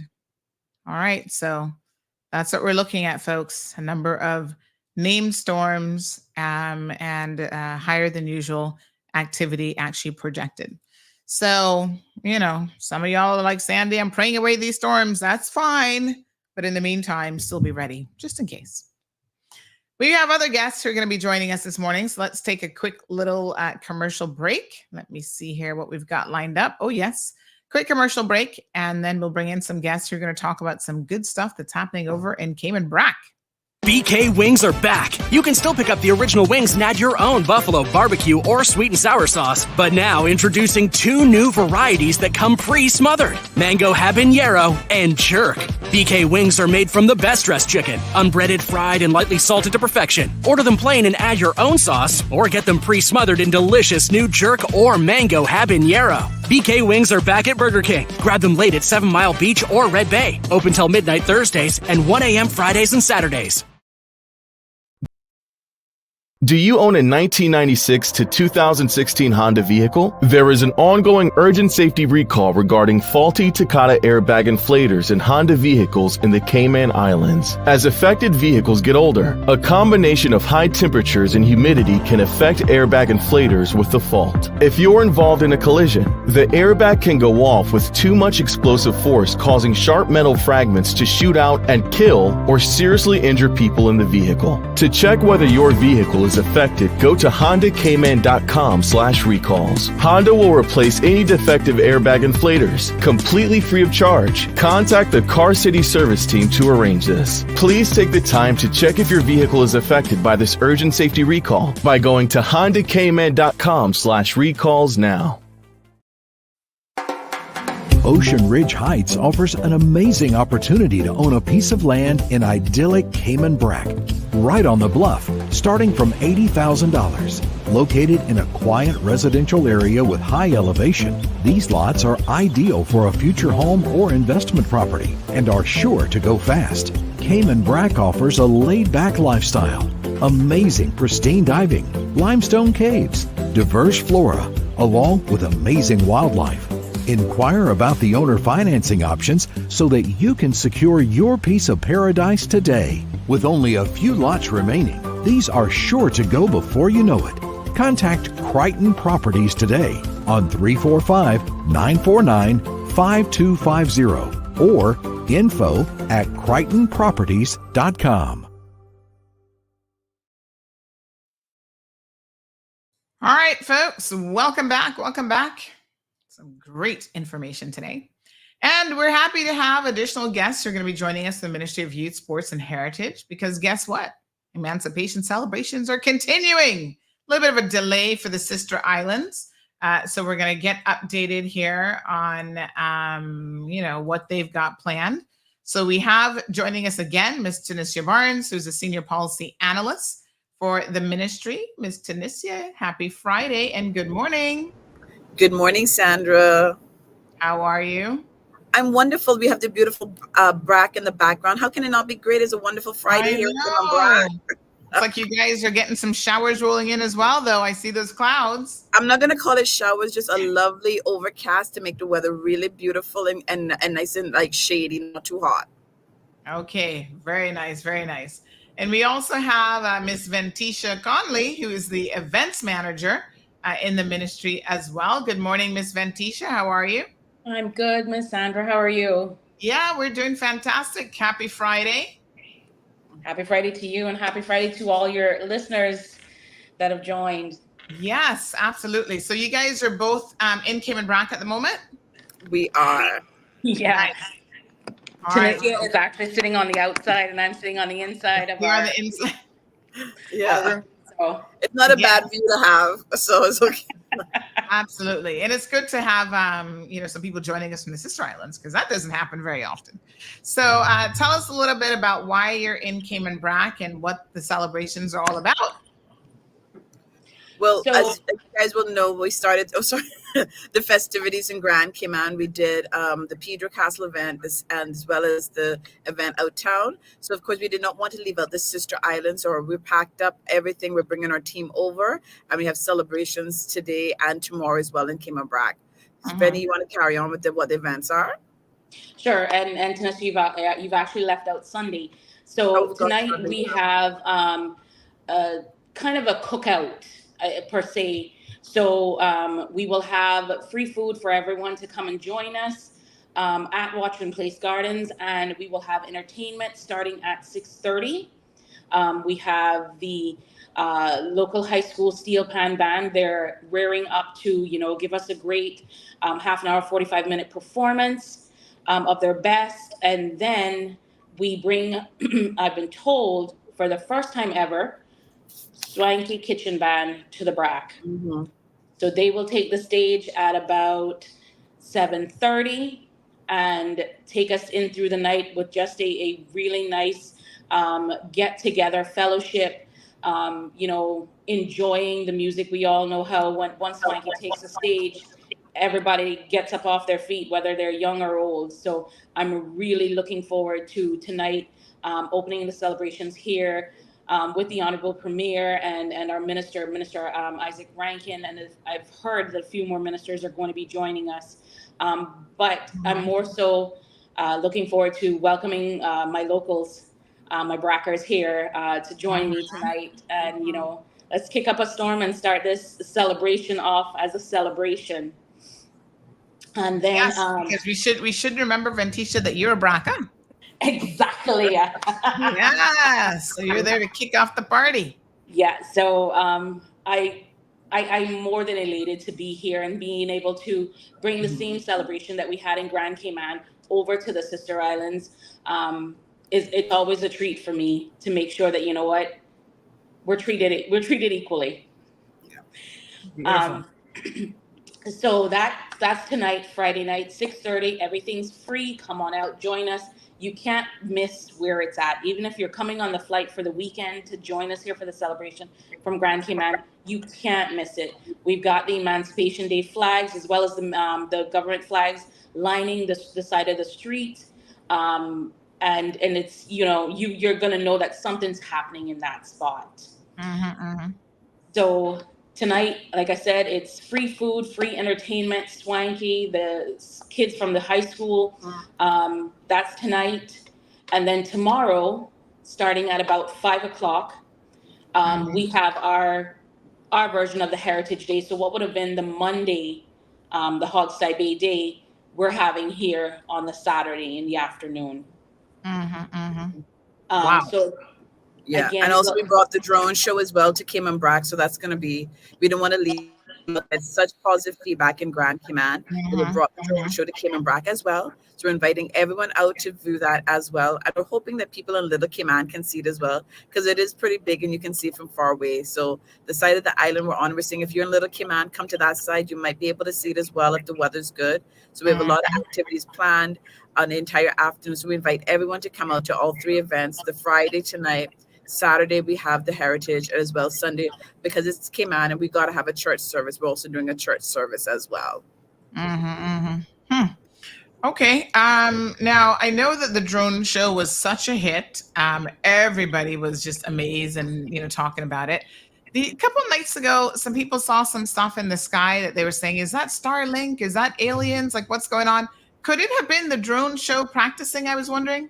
No, they were in storage. So we had them shipped directly to Cayman Brac. So that was not us. They've been in storage for the last couple of days. So we've been checking in them. Yesterday we went and checked in them. We're starting. Actually, the team is setting up from now. They started early this morning. They wanted to start like as early as possible. So they're excited as well to be here in Cayman Brac and to bring the show to the Cayman Islands to the Brac people as well. Okay. All right. So, wow, it might have really been a UFO. I mean, I don't know. I can't identify it. So it was probably Elon Musk and Starlink. Yeah, somebody said it might have been his Starlink system or whatever being deployed. So, interesting. Now, I must tell you, I saw the show the evening that you had it at Pedro. It was just absolutely fascinating. But I also had the opportunity to pass the park as they were setting it up. And it was like, whoa, that is so awesome. Yeah, It's a lot of drones. How many drones are we talking about? 700 drones, and it takes over 2 hours to set up. And they're a great team, Luna Lights. When they were in Grand Cayman, we got an opportunity to work with Clifton Hunter and John Gray High School. Anyone who knows me would know that I was a teacher. I'm still a teacher at heart. So whatever opportunity we can use to impart information and also inspire young people as well, we can. And the team was so great that they allowed us to do, I think it's a 2-hour session with students from John Gray and Clifton Hunter as well. And they were able to, fly the drones, program them. They went through the whole lesson of how it's done. And there's actually videos of that on our webpage and our Facebook page as well. So people can go to our ministry pages, our social, and you can see pictures of that. And maybe we can share it with you too, Sandra, and you can share with your viewers. Yeah, absolutely. No, it was fantastic to be able to see that. So I'm sure the Brackers are going to be in for a real delightful treat when they actually see it in person. Because the videos, you're in awe, but when you see it in person, it's just completely different. So make sure if our Brac listeners are hearing this today, share this information. Take everybody out, the kids, the dogs, granny, grandpa, everybody, to really enjoy all of the festivities. So let's just do a run through again, Ventisha, on the actual events scheduled for the Sister Islands, where they're going to be, times, so that we can ensure that everyone who is interested in participating is able to come out. Do we have any T-shirts that you'll be giving away on the Brac and stuff as well? Yeah, so we do have some of the Emancipation Day stuff that we will be giving out for free at the events that are happening this weekend. So again, the schedule is Friday night starting at 6:30 at Watering Place Gardens. It's free food, free entertainment. Everyone come out, join us, young and old. It's a little bit of something for everyone. And then tomorrow, Saturday, we start at 5 o'clock, same place, Watering Place Gardens. We will have food and artisans there with their crafts, as well as displays on sale. So do bring your little cash to get your good plate of turtle. And then we will have an area for the kiddos. So bouncing castle, face painting, cotton candy, snow cone. All of that is free for the kids and for the kid at heart. Because I do love my cotton candy. Even though I can only have one, I love my cotton candy. Absolutely. And then we will have entertainment on the stage throughout the night. We are going to have our local kitchen band. So 180 Brown Square, the Brac Boys, who were recognized at our National Heroes Day, along with Swanky, will be performing on Saturday night. So we're keeping that cultural heritage vibe to it. We welcome everyone to come and join us. It's free entry. Nothing is you have to pay for the entry. Everything is free. Just on Saturday, you'll need to pay the vendors or the artisans for whatever crafts you buy or food you buy.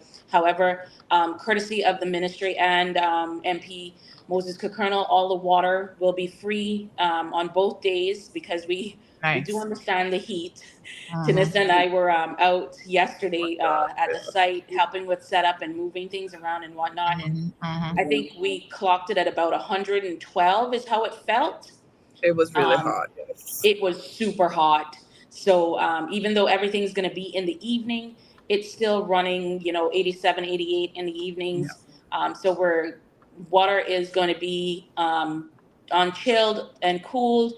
That station is going to be manned by our cadet corps that's up here. They always want to help us out. So they'll be there and walking around and making sure everyone stays hydrated for the days that we're there. And then, so as Tanissa alluded to, on Saturday evening at about 8 o'clock, we are going to start with Lord Graham first and the fireworks, because there isn't a celebration without Lord Graham. So he'll start with the fireworks at about 8 o'clock. That show is about 15 minutes long. And once the last firework goes off and the last boom hits the bluff and, reverberates, then you'll see the drones. You'll turn around because they're going to be opposite of each other from on Watering Place Garden. So Graham and the fireworks will be over the water, and then everyone will turn around and over the edge of the bluff is where we're going to have that amazing drone show. So that show again is about 23 minutes. And the guys have said to us they've edited it since Grand Cayman, so it's going to be a little different, and we're looking forward to seeing what they've come up with. They're really excited to bring it here. So as Tanissa said, we're hoping that folks in Little Cayman go to Point of Sand, and you should be able to catch the drone show, because it's going to be up 100 plus feet in the air. So if you're on Point of Sand, you should be able to see up to about Watering Place Gardens, so up to that side of the island. Fantastic. Yeah. So, and then Sunday we close out everything with a church service at 11 o'clock at Crossroad United Baptist Church. Pastor Can and his congregation have graciously accepted our plea for a church to close out the celebrations here. And similar to what we had in Grand Cayman, we will be having a few words, but more so a reverent celebration of Emancipation Day, and closing it out is what we're going to have on Sunday. So we invite everyone. The service is going to be about an hour. So, and then we wrap it all up. All right, sounds fantastic. So, folks, just a reminder that this is the culmination, if you will, of celebrating the return of Emancipation Day, which was a reinstated holiday for 2024. The theme being Year of the Return. We had lots of celebrations here, as you remember, earlier in the month on Grand Cayman. The Sister Islands had to be slightly postponed. So all of that is now taking place this weekend, brought to you by the Ministry of Youth, Sports, and Heritage. Yeah. Anything else that we need to know about the amazing events that you've got planned for the Sister Islands? Well, persons coming over, our team is huge, because one thing we pride ourselves on in our ministry is making sure that it's not a single unit that does anything. So I want to shout out and thanks to the PWD team, both in Grand Cayman and here on the Sister Islands, for their amazing work so far. We've got some of the PWD team coming up this morning to assist with the drones, because they assisted with us with that in Grand Cayman. Cayman Airways Cargo, we cannot thank them enough. That team in Grand Cayman and Miami, they are literally rock stars. We would not be able to do this without them. Cargo, shout out to everyone. I mean, amazing team, amazing. Yeah. So also the Ministry of District Administration, the Ministry of Tourism, and I hope I'm not missing any other ministries. It's really been a joint effort. I mean, it's so many different ministries and persons have been coming together to make this happen, and we don't want to miss anybody, because honestly, we could not have this event happen in Grand Cayman or the Sister Island without so many people helping us. I mean, you call someone up, you say, we need this, we need to do that.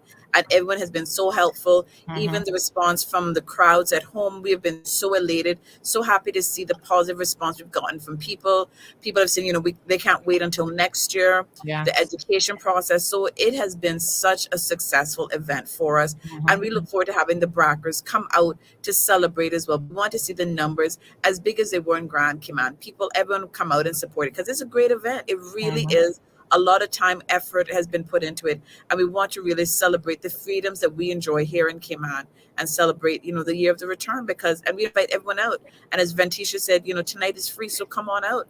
And tomorrow, most of the events are free as well. We try to really make it affordable and accessible to everyone. So, if you can't make it to all three events, try to make it to at least one. So we look forward to seeing everyone come out. All right, wonderful. Thank you so much, ladies. Really, really appreciate it. All right, thank you for having us. Again, Cayman Brac and Little Cayman, please pay attention to the announcements. You've got a full schedule. Tanisha, if you'll send me just a screenshot of the events, I can post that on social to remind people as well. But it kicks off this evening, so no better time. Looks like it's going to be a nice cool day.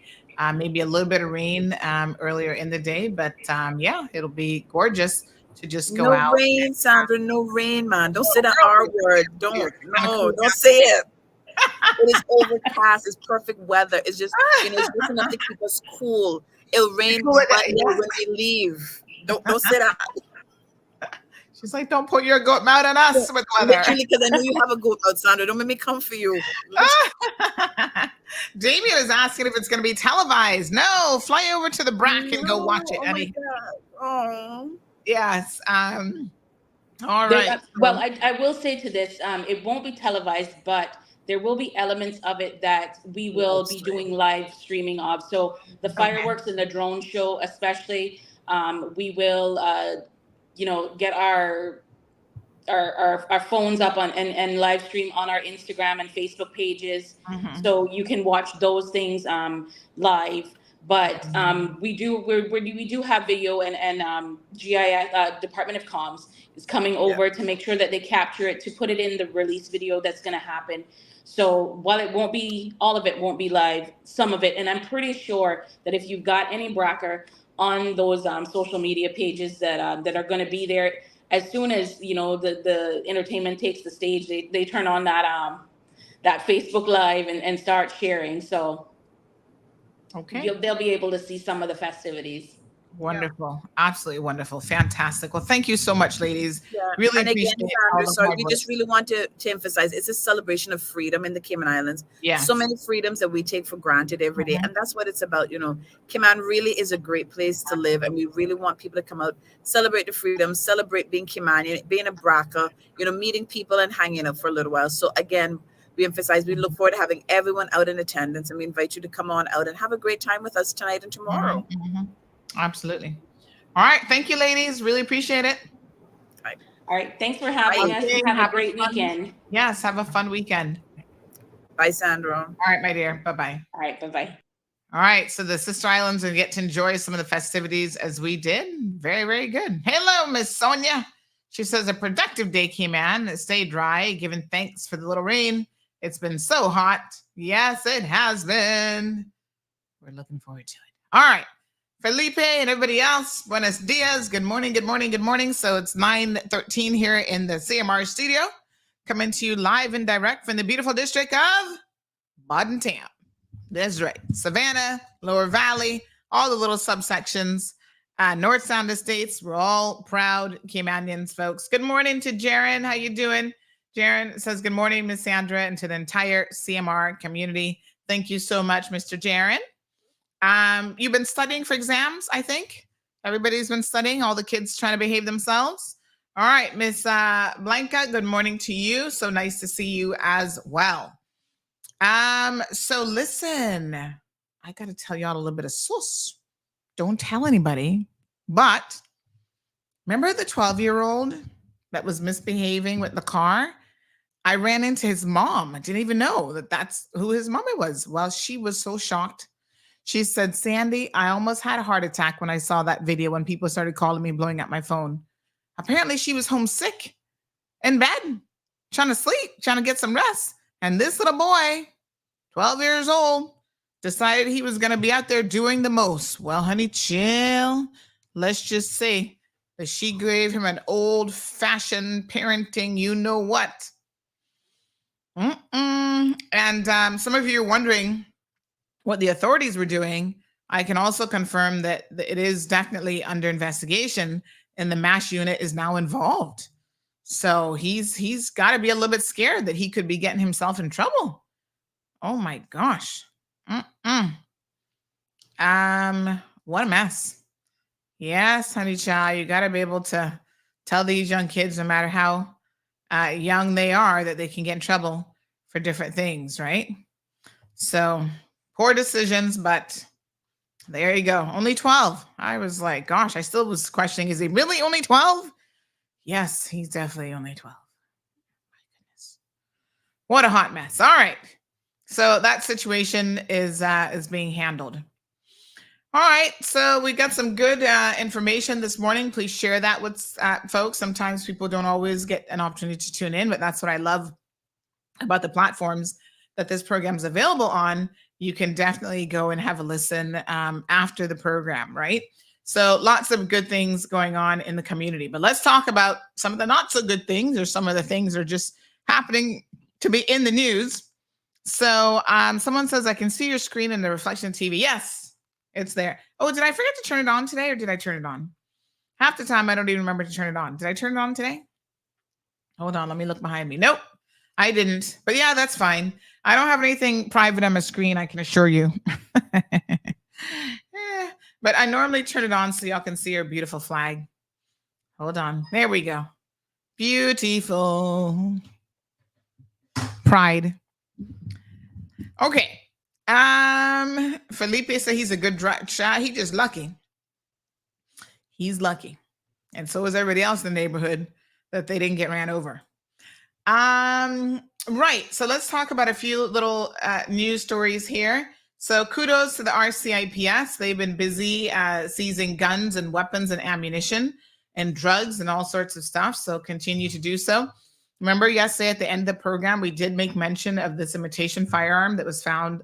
Well, we didn't know whether it was imitation firearm or not when we made the announcement, but we did say that there were reports coming into us that some sort of a firearm was actually found on a school bus.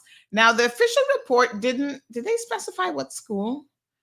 They didn't say, but our sources said, let me just confirm which school our sources said. So our sources said,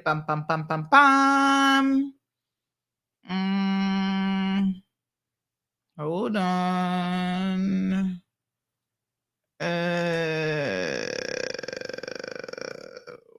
Was it John Gray? Where did I say yesterday? I'm trying to remember now. I can't even remember. Anyway, one of those schools. one of the government schools for sure. I'll find it. All right, who sent me that? I can't remember. That's a good thing about me. I don't remember information like that. But anyway, I believe it was, what did I say yesterday? Did I say John Gray? Or was it Clifton Hunter? Maybe it was Clifton Hunter. I can't remember. Anyway, one of those, one or the other. So the police confirmed that, yes, it was an imitation fire. It looks like an imitation firearm. So I don't know what's up with that, but I'm sure they'll be looking into that for sure. You said John Gray High School. Thank you. I can't even remember what I said. All right. So John Gray. All right. So Vibes Cartel will remain in prison for a bit longer, at least. Dance hall entertainer and artiste is going to stay behind bars after the Jamaican Supreme Court denied his application yesterday, along with his 3 accused of letting them out on I guess they would have been out on bail. So his bail application has been turned down. So this makes good sense, to be honest. I would have been a bit surprised if they were successful and actually let him out. There's, if they're going to have a retrial, especially in Jamaica, it would be extremely important to continue to protect as much as possible witnesses and the system, the integrity of the entire system. So for now, him and his co-accused will remain in prison. All of their applications were rejected by a judge. They had submitted what's called a habeas corpus application submitted by their attorneys. And the judge made her ruling yesterday afternoon, and that came down from Justice Andrea Thomas. So she said that basically, listen, we still don't have a verdict of acquittal. So what we had the other day, and I think a lot of laypersons, you don't have a law degree, you're like, I don't know what a verdict of acquittal is or what the difference is. Just because his conviction was overturned as being, unsafe or whatever, that doesn't mean he's a free man. That's not an acquittal. They're totally different things, right? It just means that the Court of Appeal judges said, yep, we got some issues here with this conviction. It makes it unsafe. The Privy Council said, send it back to the lower court in Jamaica, and they will have to decide, prosecution is going to have to decide where they're going to go from here. So we suspect that they're going to have a retrial. And it was, as I recall, a very lengthy trial. And so they're going to start all over. And they're going to do it all over again. That's why when you win a case, your prosecution, honey child, you don't go throughout your box of, you don't go throughout your whole box of stuff. You're going to keep everything because you might need it again. So they're going to need it again. Thank you, everyone, for reminding me. I said John Gray High School. So yes, police didn't say, but that's what our sources told us. So, we'll see. So she went on to say that his present custodial status is not in breach of the Constitution. She told a packed courtroom yesterday. She said, and this is a quote, in view of the fact that their appeal is not yet determined, they should remain in custody until their appeal is concluded. This is until a verdict of acquittal is entered or there is a decision for a retrial. So again, this battle in the courts has been quite intense to try to get Cartel and his 3 co-accused, 2 men who were illegally detained by the state, is what they were trying to say. So, yep, that's it. When are they back in court? Let me see if we can get a date. This is going to go on for years to come. This is the thing. When you have access to money, sometimes it's your money, sometimes it's legal aid or other people's money, you can take quite some time to exhaust the legal process, because the legal process is designed to kind of give you the benefit of the doubt as the accused. Because quite honestly, the worst thing that you can do is to place an innocent person in a predicament where they're at a loss, where they lose their freedoms, where they lose, even in civil cases, they lose money or whatever. So the system does allow for most people say a reasonable number of appeals. Some people will say it's unreasonable. Like, the family members of victims is like, listen, how many appeals do you get 10, 15, 20 years later? For example, in the United States of America, the average death row inmate sits there for like 20, 25 years. So they get to live for a very long time. Although they've been sentenced to death, they get to live for a very long time, way more, obviously, than their victims did. And a lot of families of victims have said, this is ridiculous. We need to find a way to fast track this. If you've been sentenced to death, you should not be permitted to take 15, 20, 25 years to appeal your conviction or even your sentences and stuff like that. I'm trying to find the average amount of time death row inmates. It's a long time. It's a very long time. I know that it varies by state, but death sentence prisoners in the U.S. typically spend more than a decade on death row prior to exoneration or execution. Some prisoners have been on death row for well over 20 years.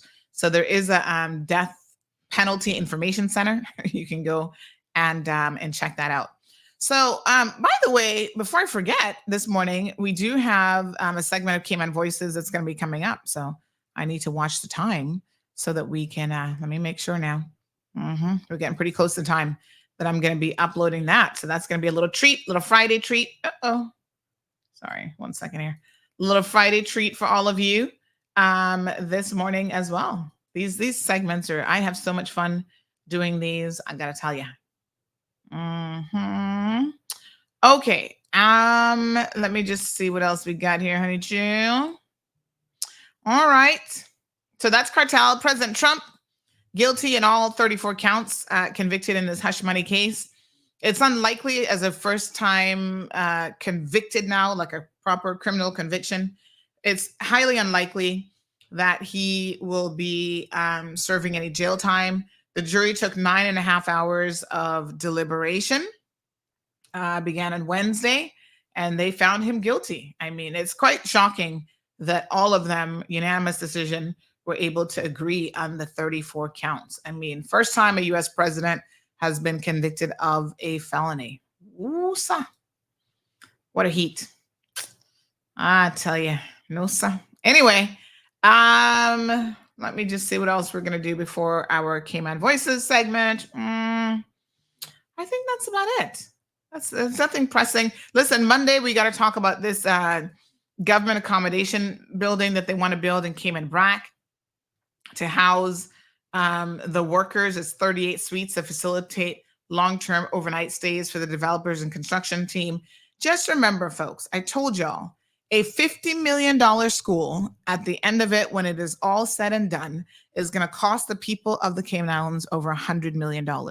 So when you hear me saying the Brac does not need a $50 million school, what I really should be saying is the Brac does not need a $100 million, excess of $100 million school, because all these little things now are going to start to add up. This is beyond ridiculous, but we're going to get into some of the further details a little bit next week.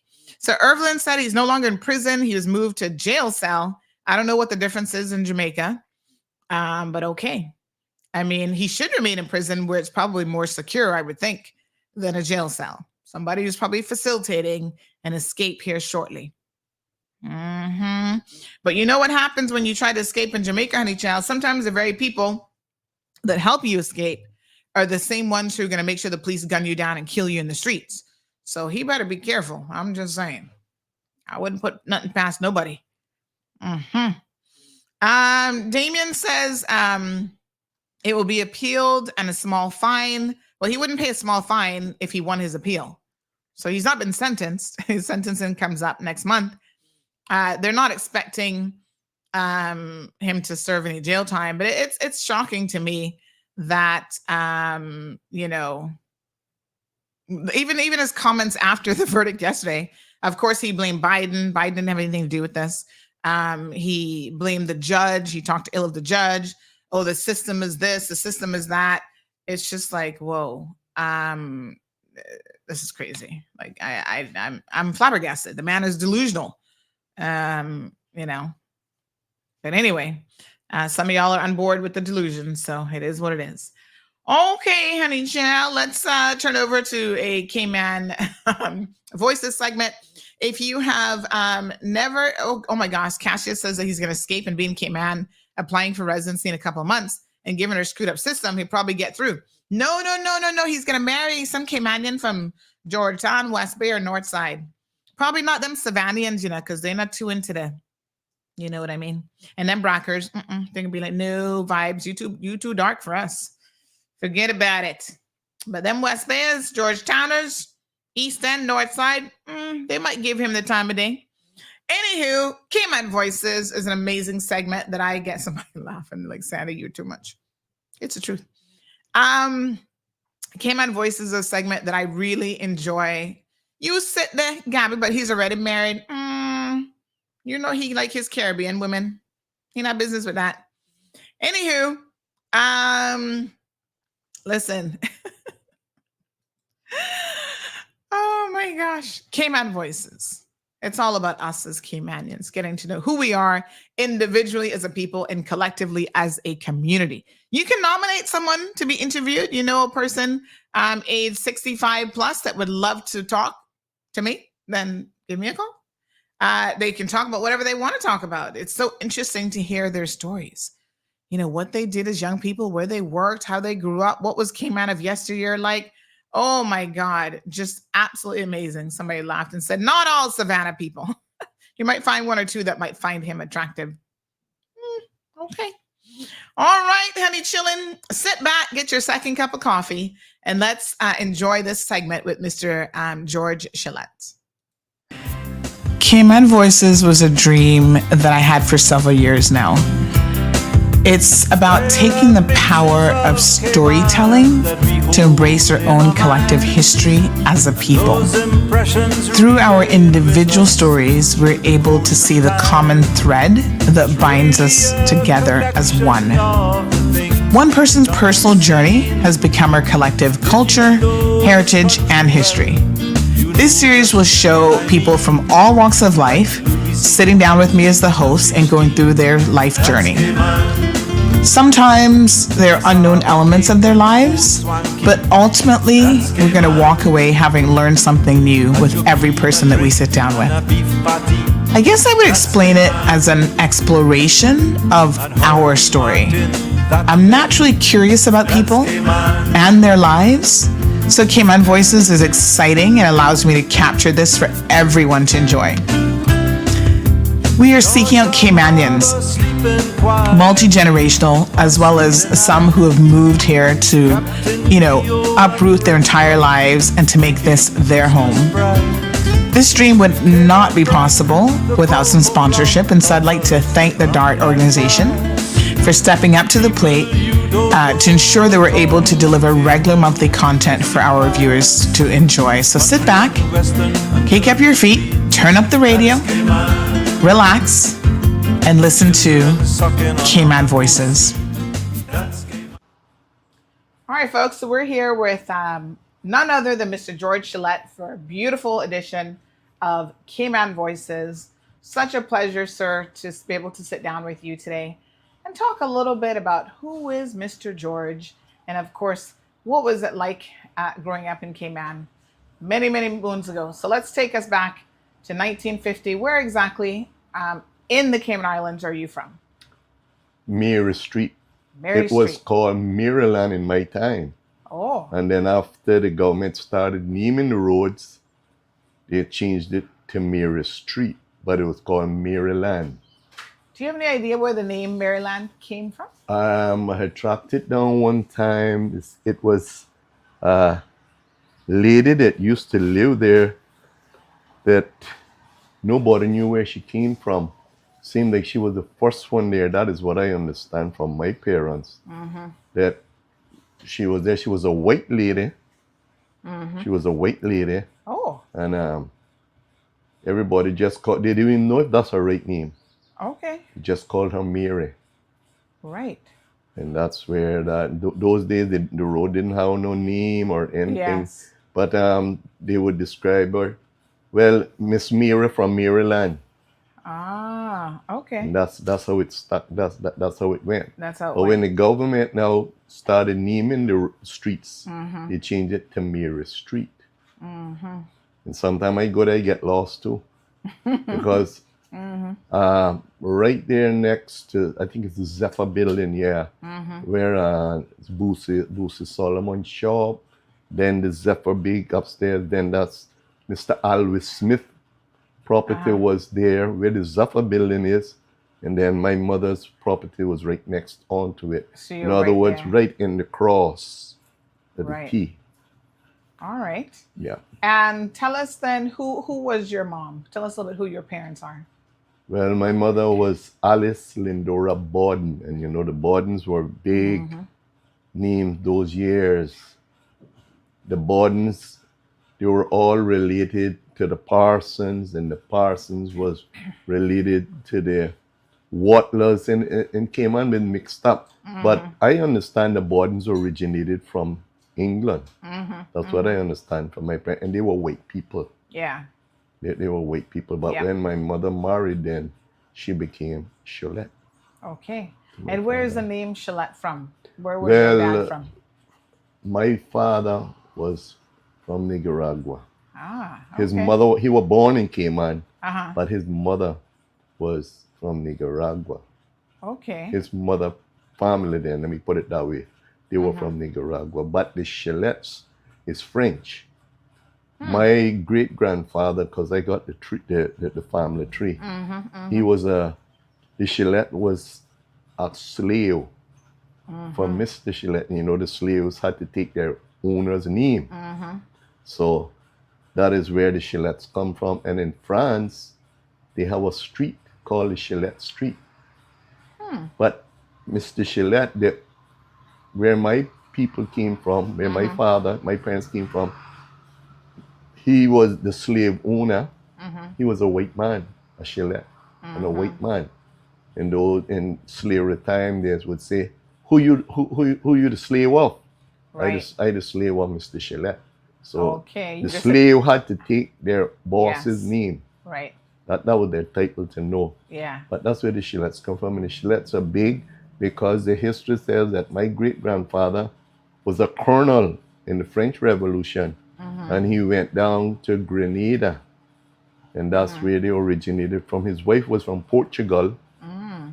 And said that she was so disagreeable that he left her and he came here, went to Nicaragua and was cutting mahogany wood, and he died there.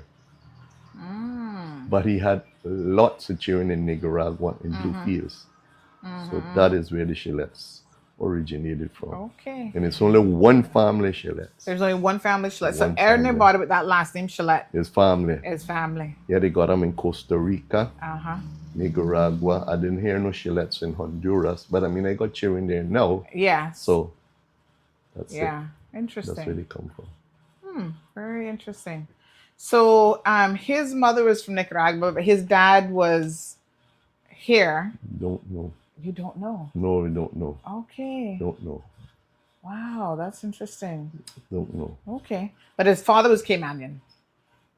Yes. All right. No, his mother. His My grandmother was Caymanian. and then she had One son, that was my dad. okay, I got it. One son, that was my dad. Okay. All right. Mhm. So a little bit of mix up, which really and truly, that's the Cayman history. Caymanian mixed up. Yeah, that's how it goes. All right. So tell us, what was it like growing up in Mary Street back in those days? Growing up in Georgetown, where Yes. Mary Street and Shaden Road was the place. Yeah. That was the thing. Up Uh-huh. until today. Yeah. But Mary Street, Shaden Road, well, Mary Street, they had like Dr. Steve McPhail and all them grew up there. Dr. Frank, all of them grew up there. And then they had some Bordens live there. And then they had the Russells, two right in the back of us. Mr. Lorraine Russell and his, Rockhold. And they had the Solomons all there. So Mary Street and Shaden Road, they were united together in everything. You go, the McKenzies, the McFields, all of those were all mixed up. Yeah. And everybody just was one big family, basically. Growing up in my time, I am very sad, Miss Sandra. Yeah. Very sad to see where we gone.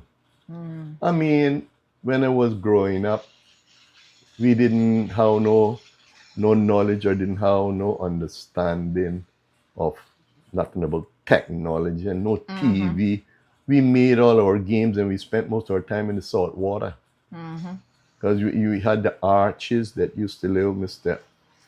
Jim Arch used to live right there in all the Arches. And then Uncle Bill McTaggart, he used to be there one time as well.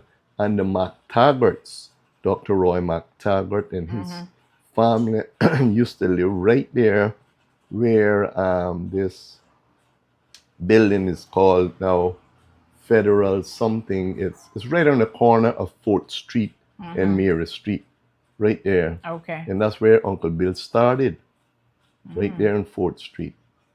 An old house was there, and he started selling bicycles and stuff there. But Dr. Roy McTaggart family was there. Yes. The White Boys, where they got the gas station on Walker's Road now. Road, yeah. Their grandparents was there. But growing up in Georgetown, they were alone loved, everybody respected, and as children we had to respect. We had to respect the elderly. Even when they were having a conversation, we couldn't be there. No, we had to go outside and play, or we had to go in the room, And in those days, they didn't have no money, but they had a lot of love. Because I tell people this all the time. I remember when Mr. Harold Borden, that goes back to Mr. Norberg Thompson, Mr. Bola Thompson, brother, Mr. Norberg. They would go and they would sing the goggle eyes, which I don't see them at all today, once in a while in East End now. But when he would go, they catch him with a net. And in those times, we coming from school as boys, myself, Jesse Arch, God bless the day, Huxley Goring, God bless the day, Jack De Silva, all of my friends, mostly that I grew up with is going on. But we would, Mr. Buller would say, get your knives, and we would clean one for him, one for us, one for him and one for us. And when those goggle eyes would land on that rocks, right there where the port is now, he had a fish shop there. And the people would come from East End, West Bay, North Side, even came on Brac. It would be the night, all night. Like if they come in now around 12 o'clock, everybody that can clean a goggle eye, cleaning the goggle eye, because there's thousands of goggle eyes there, in that net, thousands of goggle, and you gotta clean them until they stop. So we would clean some for myself. We clean for Mr. Bulla, one for Mr. Bulla, one for us. That's how he did it. Yeah. Because it was so much in the time to get them clean. Same thing like with the Ramones, you know, they got seeing the Ramones and them. They would how they, because I used to go right up there in the North Sound there past CUC, right up to the what they call the Sound, the Crawls. That is where the first seaplane landed in Cayman. Mr. Ben Ross used to be in charge of that. Wow. Yep, and used to tie up right under where the turtle crawl is. The seaplane would come in from Jamaica, I think like 16 passengers. And in those days, if you had a toothache, Jamaica. You had to have a child and you have complications, Jamaica. Yeah. So everything was Jamaica. We depended on Jamaica for everything. And in those days, they were nice people, which I mean, they got good and bad all over. But they were very nice people that was coming here from Jamaica. They would help. But the Ramones and them, getting back to them, they were the people for lobster and conch.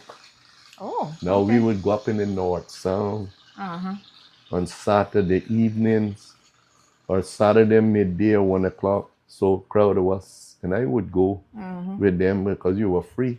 And we would get the lobsters, the biggest that. I mean, big lobsters, not like what you get now. But before they go, they would have one of those big oil drums. And they put fire on it, full of water. And when you come in, the same thing like with the goggles, you drop them lobsters and then whoever there, take out a lobster and just put salt and sprinkle a lime on him. And you eat lobsters all you wanted. Conch the same way. Big conchs, it was the same way. We had plenty of conchs growing up in my time. Plenty of conchs and lobsters right up there in the North Sound. Now they're very scarce. Yes. But that was our food. That's why the people lived off of the food and the sea and the part with that, the food that we're getting now. I don't hardly eat stuff from the supermarket because, like, for instance, a plantain, if you buy a plantain, you know that coming from overseas, that been refrigerated for days. You don't know how long it been picked. And when you buy that plantain, it don't have no taste. It did. Buy a local plantain, tastes different. Same as the tomato. The tomatoes in the supermarket don't have no juice. They're dry. Yeah. Because of refrigeration and stuff like that. But in that days, we say we were poor. Yes. But we were rich. But we didn't know it. Yeah. Because we had fresh food. Fresh food. And I mean, in those days, Cayman population wasn't that great. Yes. But the part with that, we had plenty of love, and I knew you knew me. And we would share everything. You come there, and some of us not even coming from diving yet. You eat lobster free. Once you got your lime and your salt, you just boil a lobster. The same thing with the conch. You eat marinated conch. That's what we would eat food. Breadfruit was unlimited in that time.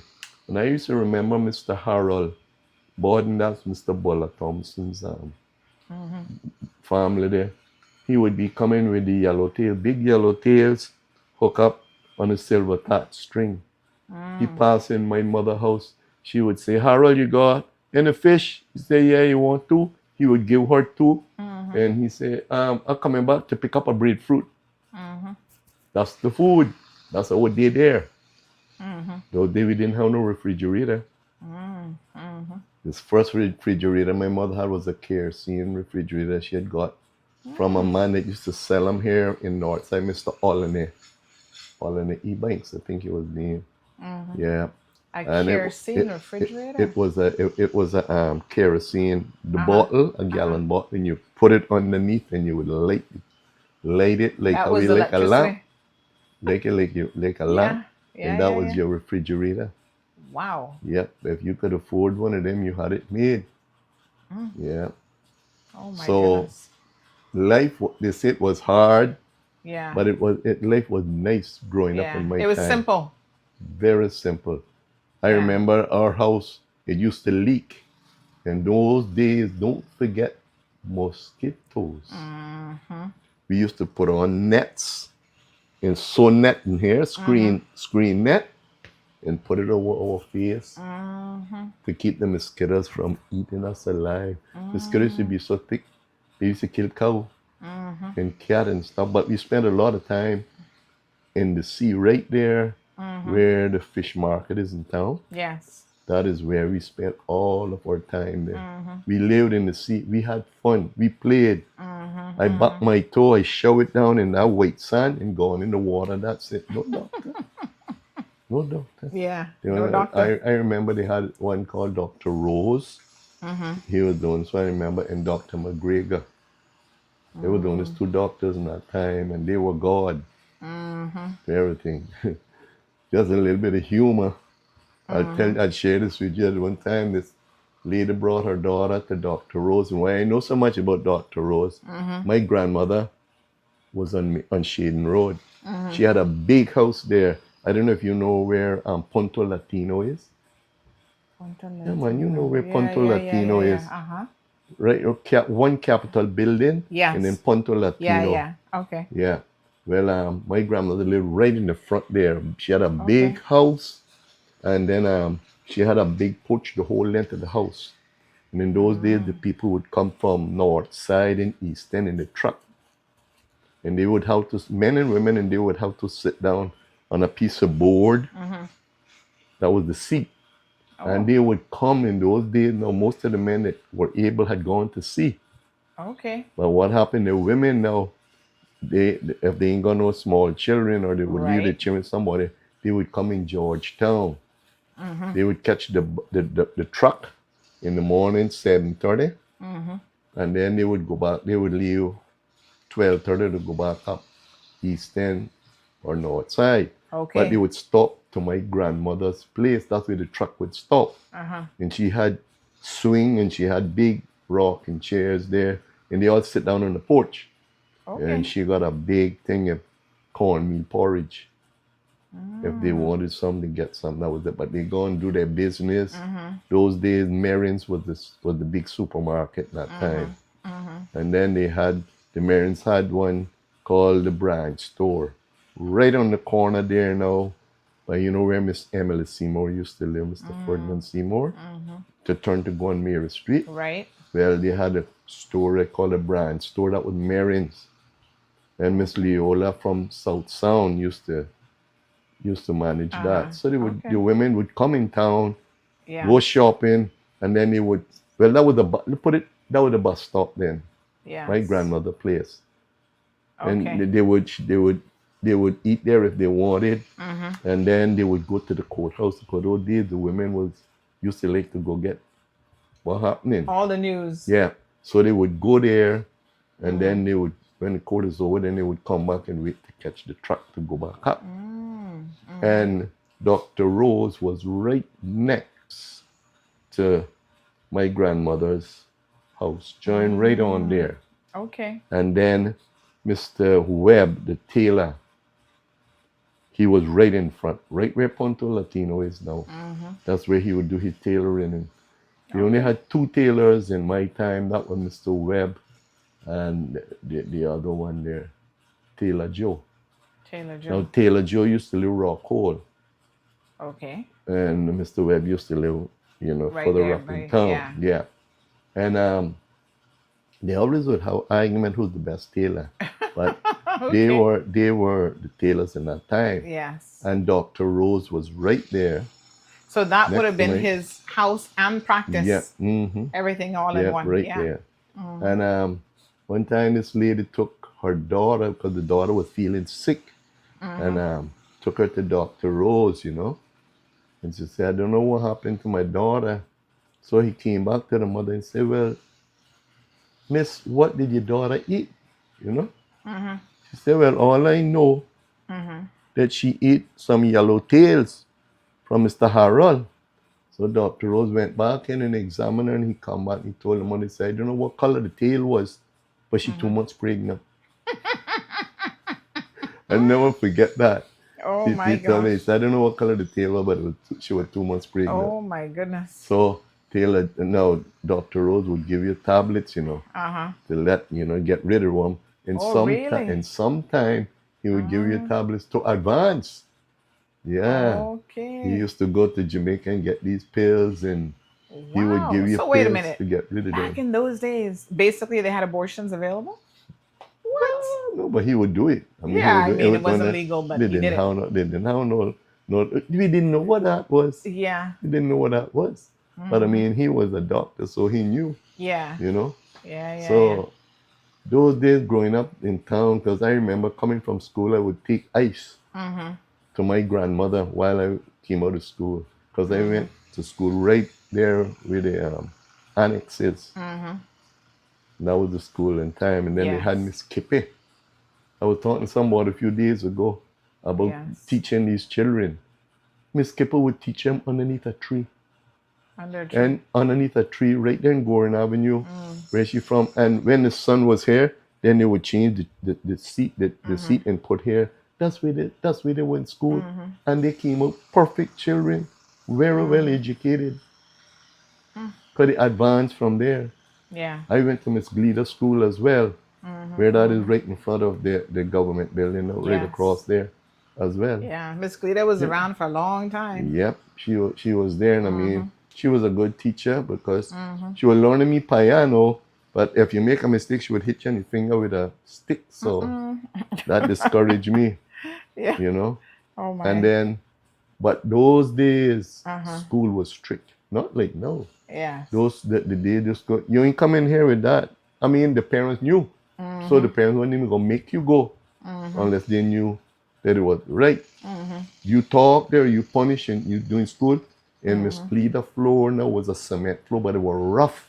And she would make you kneel down on that half an hour, 45 minutes. Wow. I must not talk in school. You gotta write that too. Yeah, that was your punishment. Yeah. And when you get up your knees, the sun green was in your knees, stuck in your knee. Wow. They were disciplined. Wow. You wanted toilet paper? She would sell it here for threepence. One sheet, you tear off that piece. It's toilet paper. Wow. Yeah. That was a luxury then. Yeah. So Let did me you tell have any siblings growing up as well? I got two sisters. Maybe you know Sally. Sally Martin and me. My sister Millie Banker. My brother Halsey. Yep. So they're my brother. And where did sister. you fall in the line of I'm siblings? the last. You're the baby. I'm the oldest one for my daddy. Okay. My mother was married twice, so Okay. I'm the oldest one for my father. Right. Okay. All And, right. and she was married to a white man before, a white man from the US. Oh, okay. Down in Louisville, somewhere there. Oh, wow. But they were all Seventh-day Adventist Uh-huh. people, and it was strict. He used to live Rock Hole. Uh-huh. After he married another lady from North Side, named Miss Merle. Oh, so he came to Cayman, never wanted to leave. Never wanted to leave. Those days, that's when the American soldiers was down. The Americans had a base Uh-huh. right there where the bus stop is in town, in back In of the town, library. yes. That's I've where they heard a had. little bit about and this. that's when he took my brother, my oldest brother, back to the States with him. And he went to the army. He became an airline pilot, flying jet warplanes and stuff, you know. Oh, But wow. yeah, their father was an American, so they Mhm. went back and got American papers. So was he in the military then? That's how he came to Cayman. Okay. Yeah, that's how he I got see. along with my mother. Okay. That's how he got along with my mother. Yes. Mhm. And that was a thing then for the soldiers to come in at that military base, and then the locals would go and meet them. And And they were whatever. stationed there. They had So it was a Americans proper had a base. station? Yeah. Oh. And then after Wow. the World War II, then they closed down, and everybody went back to, the Americans went back to the States. So he took them with him, and he went, sold the son. And he Wow. was down in Mississippi, Lucedale, Mississippi. Okay. Wow. But he's going on now, but Yeah. that's where he was. Yeah. Right. So did you find as the baby of the family that you got any different treatment than anybody else, or? No. You'd say it was expected of you. Yeah. No. Our mother, those days, I don't know if anyone was treated special. Those days, the parent life was hard, and they treated all their children. They were plenty love. In those days, the children were kind of obedient. They were obedient. They were obedient because the punishment was so strict. You see. Yeah. They got there. But in those times, we had good food, Miss Sandra. Not like today. They got good food. Now they got some place where I don't eat at restaurant. I see some places there that the government don't inspecting them no more. They're not inspecting the places. And some of them places really is terrible. Yeah. So, but we had good food in those days, and everybody would share. Church was a must. Was a must. If you had diarrhea, you were still going. That was a must. No excuse there. Yeah. How many times a week would you have to go? No, well, they go on Sunday. Yeah, they were Sunday keepers. They were Sunday keepers. But those Sundays were Sundays. They kept them very quiet. No cars in that time. There was no cars or anything. Who had a car? Mr. Jim Arch, Mr. Elroy Arch. The Arches had a car. Who else had a car? I think that, the Arches had a car. And Mr. Pat Lonza, he was Miss Heather Borden's grandfather. He had a little gas station right before you get to 7-Eleven, where you go and borrow stuff from the little shop there. What's called now? The pawn shop. Cash Whiz. Oh yes, okay. That was a little gas station. Right next to it. Okay. Right there. That's where Mr. Pat Lonza used to be. He had the first car, I understand, that came to Cayman. He had the first car. Interesting. Okay. Mr. Pat Lonza. Right. But Sunday was a must. Everything was quiet. Yes. And in those times, everybody cooked. They cooked cake, cooked bread, cooked their food, and they sent to you, and you sent to me, and that's how it was. That's still going in East End. And it don't go on too much in Georgetown. My aunt still say it. She still do it, But people come there and eat and share with people like that. But they do it a lot still in East End. Yeah, now people don't even want to get a glass of water to drink. I know, right? They don't want to get a glass of water to drink. Yeah. People came on has changed a lot. I remember going to sea when I first went to sea. Well, my father died when I was 13. Okay. So I had to leave school and I went to work on the dock. And in those times when I was growing up, Christmas time when school let out, the warehouse, that same Mr. Bernard Watler's father, Mr. Rodley, he used to hire us for the holidays. Okay. Around Christmas time, and they had an old warehouse there. That's like Malachi, the Connors then used to call it. Mr. Appleton General from down Rockhold. They were the one that used to run that the warehouse up there. Christmas time, the biscuits coming in, the cakes, the apples, and grapes and all that, cheese, all that is coming in. Carnation cream from Jamaica and different stuff. And they had, Colonel boats were running. And I always had a job because I was big, I was strong, and I had ambition from small. I was never, that's why I tell these people, I have never been out of a job in my life. Never. Never. I was always working. And when I got there, I stayed there until they were giving you, I help you put your suitcase in the house. That's how I was. But before it was ended, I was going to work somewhere, or they would send me, because I grew up working with the Arches and them. So they were always on the go, Mr. Elroy, Mr. Jim Arch, Mr. Forsey. They were the people in that time, from the railroad boats, building boats and whatnot. So I always had a job. I remember,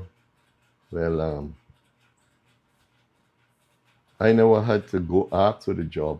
I just had to know when school was out, I had a job there. Because they could depend on me. And I was strong because those days you had manual, you know. You had to unload in the boat. I remember as one person in the boat, they would throw the case of carnation cream from Jamaica. And that carnation cream, if you think that I lying, go so buy one case of carnation cream in Hope. And we used to throw them, and then we would load in the wheelbarrow, and then we would have to pull that wheelbarrow on a ramp, a cement ramp up to the warehouse. Wow. So some would work in the warehouse, and then some would work from the boat to the warehouse. You know? And they used to call me the steel donkey. In that time, I was strong as hell. Yeah, manual labor then. So, and they used to call me steel donkey. So they used to use me. But, you know, as Caymanian, we all had desire to go to sea. Yes. And God bless his soul, Captain Shelby Hides. He used to work for the Coconus crop trader. And I was always working on the dock. She used to run Jamaica and Tampa, only those two places. And he saw me how I used to work and stuff. And he said,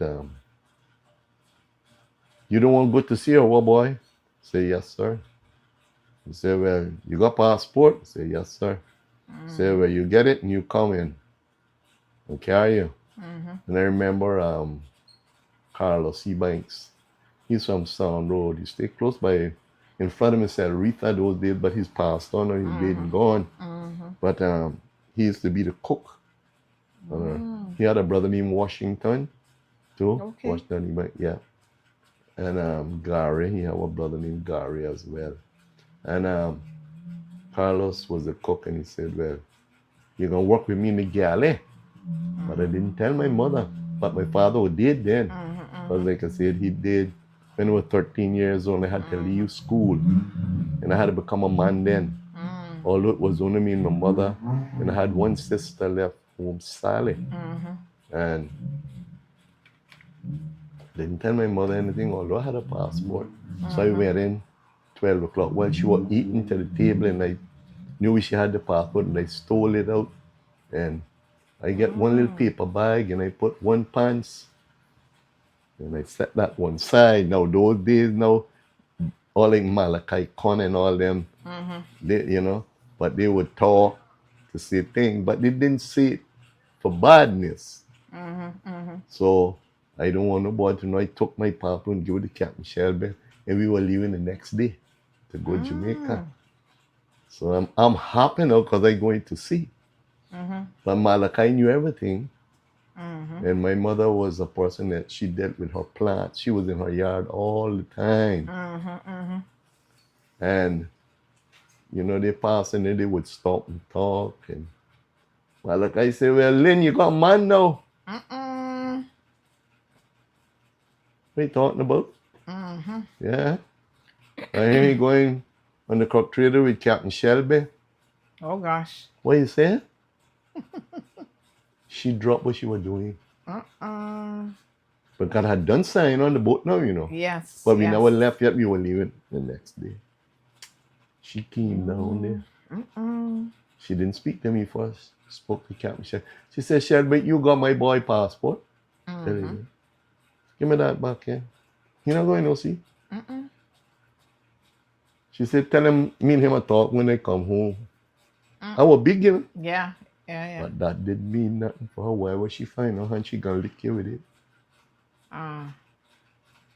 Malachi went and told her that I could have killed Malachi, which I say he didn't do it in a bad way. Yeah. He just said, well, you know, he was glad for me. Yeah. But he didn't know neither. So why do you think she didn't want you to go? Well, she said that I was too young. Okay. She said I was too young, and then Dada had died at sea. He died in Canada on ship, and those days it took like 3 months to get a letter from overseas. I remember when he died, I was coming from school because the month before he had sent money for me to buy a bicycle. And I was coming riding the bicycle, and I could hear her crying. I could hear her crying from the house. Oh my. Because the school was right there by the library. Yeah. And the house was right here. Just like that. But I could hear her hollering those days. There was no cars up and down then. No planes flying. And when I got there, she was reading the letter that she had got from him.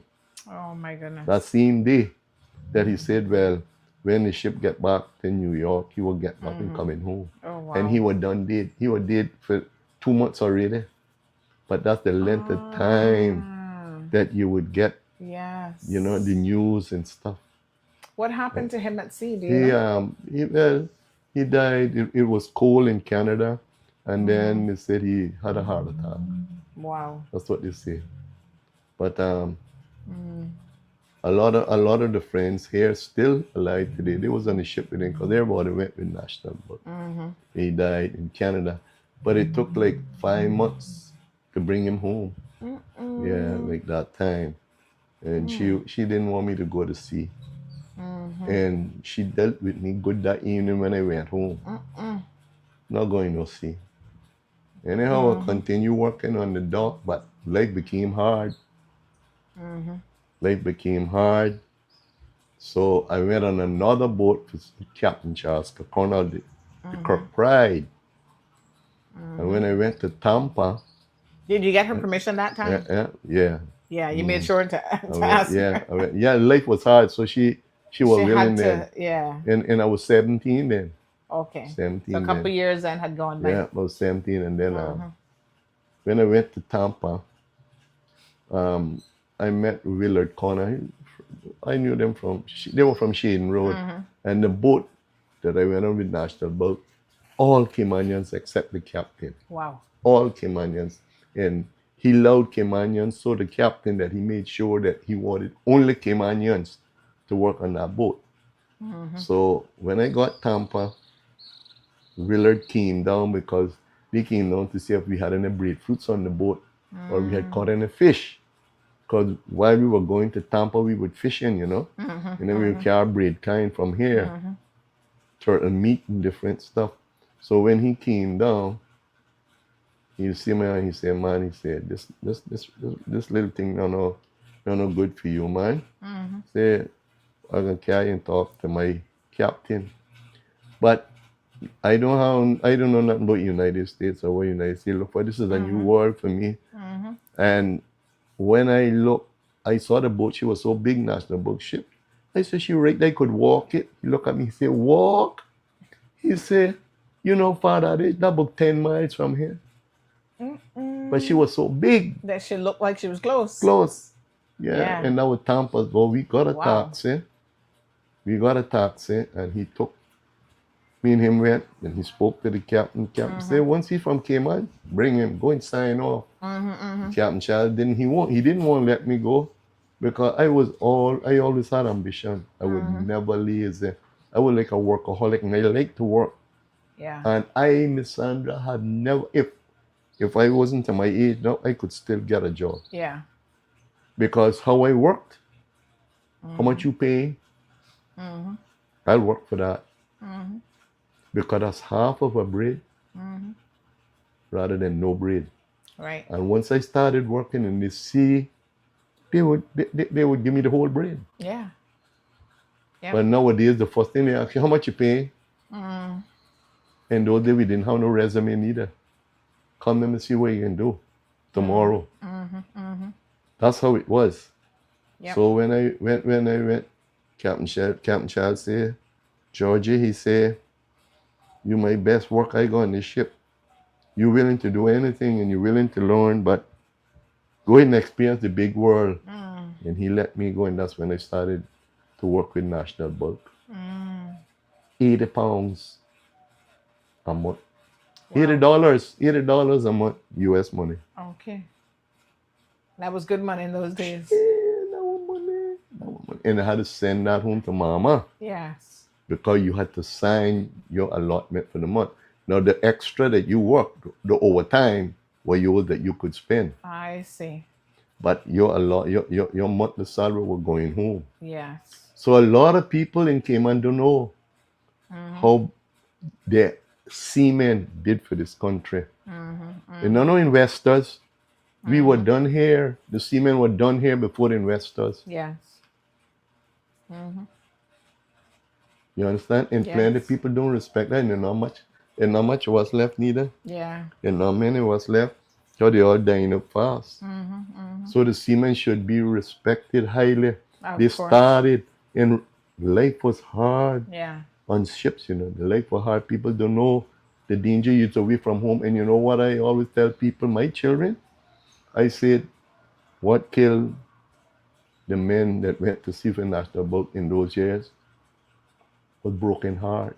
They were homesick.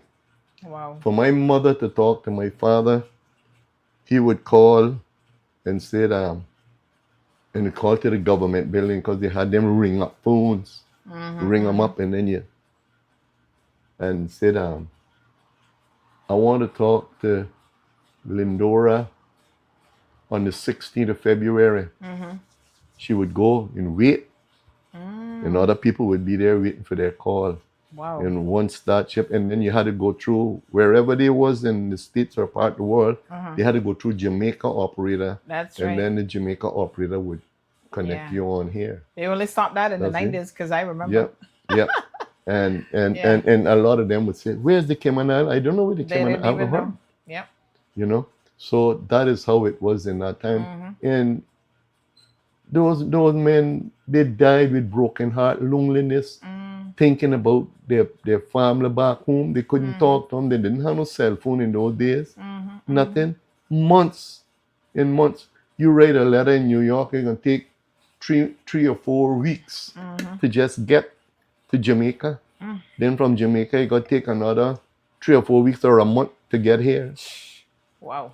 Yeah, so those men died with broken heart. They were lonely.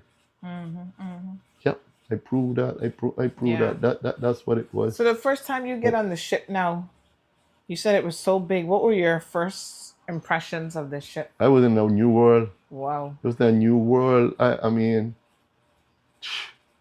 that was something that I couldn't imagine, Yeah. Because the crook pride, she was so small, you could have put her in one of the rooms. Wow. One of the rooms of the ship. Of the ship. Yeah.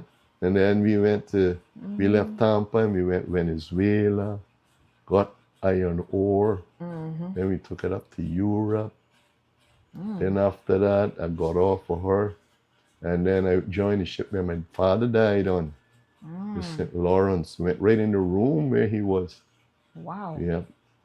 And then that's where I went after that. Went all over. All over. What's Big the most ships, some days. What's the most interesting place, would you say, that you got to see? I'm sure they were all interesting in a different way. Yeah. Well, seamen, they like the bars, but I never was a bar guy. I never smoked in my life. Never put a cigarette in my mouth in my life. That's why the doctors say I'm pretty healthy.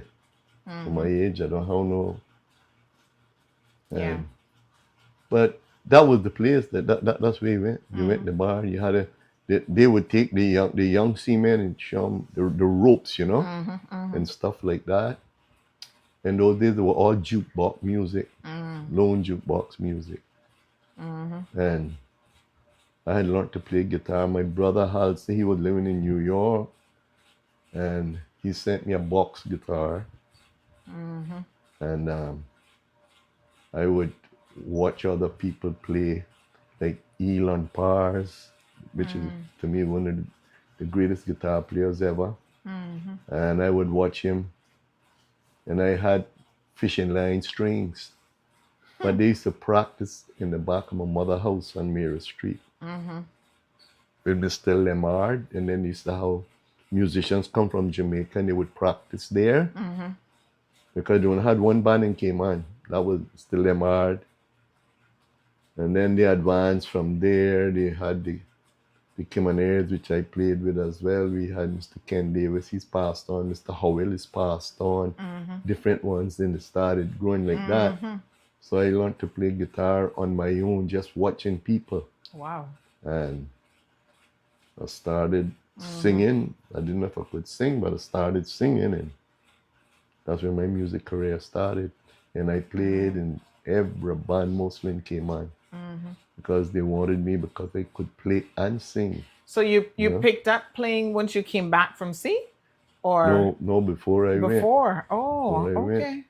I was young when I learned. I was young You're when I very learned. young. Okay. But I told you, but the first band I played in was up at the Lighthouse Club. I told you that a few days ago on the radio. Yes. With Paddy Ford, Cedar Rivers, Clive Scotland. He's still alive today. I think he lives on the Brac now, but he was the first one with the steel pans. Oh, okay. He came on, yeah. Then they had Freddie Jackson. He's still alive. Then there was MacArthur Madison. Came and had good musicians, very good musicians. And those days, people would come out to dance. They would come out, and the Lighthouse Club was the place in those times. And once you go down in the tunnel, and they would lock the door once the tunnel was full. So I started there. I went to sea and then I came back and I joined the police force. How long were you at sea for then? How many years? Like my total time at sea, probably I spent like 5 years. Okay. Total. You weren't there for long. That's it. No. Yeah, that wasn't for you then. The music, no, it was okay, but the music was growing in me, and that's what you really loved. I leave it out, and I had a great career, a great time, but then within working in the police force and playing music, I was always moving up and down. You see my police hat still there. I still got it there. So tell me a little bit how you got started then as a police officer. So you go to sea for 5 years, you come back then.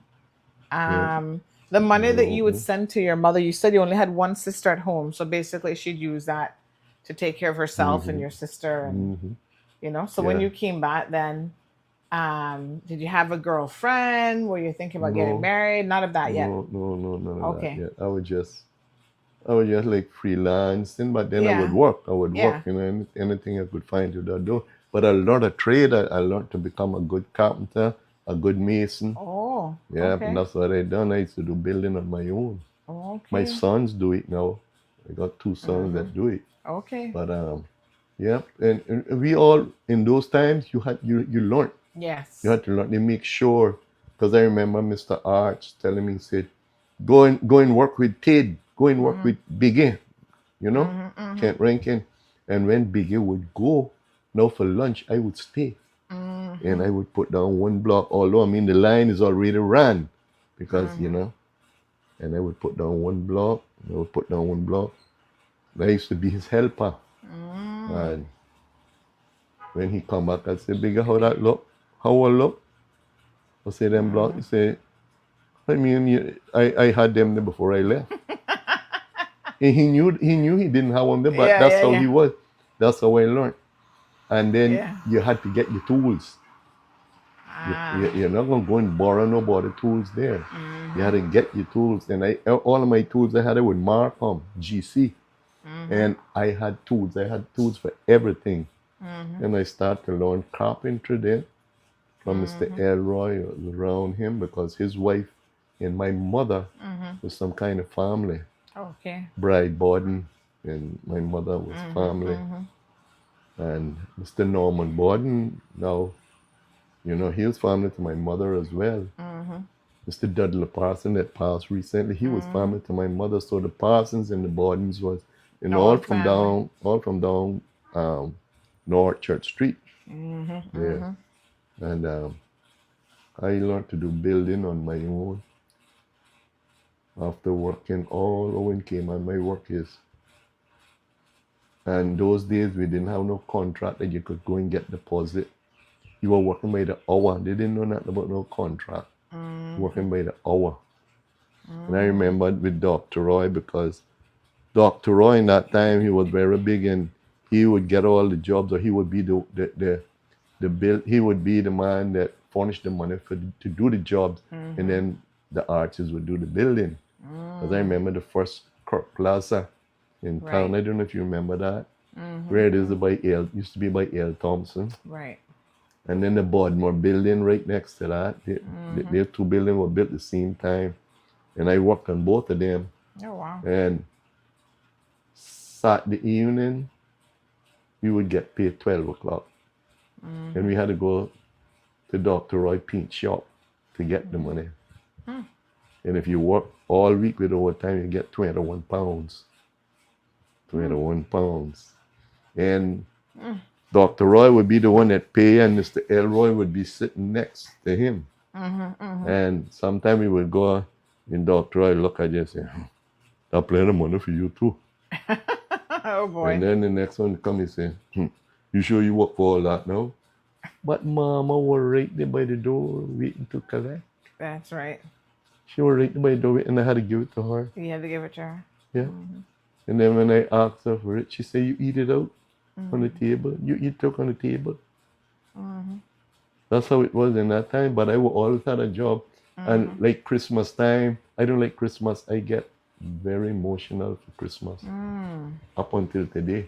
Because I remember like growing up, the other guys, they could, if you in those time now, if you had apple, you couldn't get grape. If you get grape, you couldn't get apple.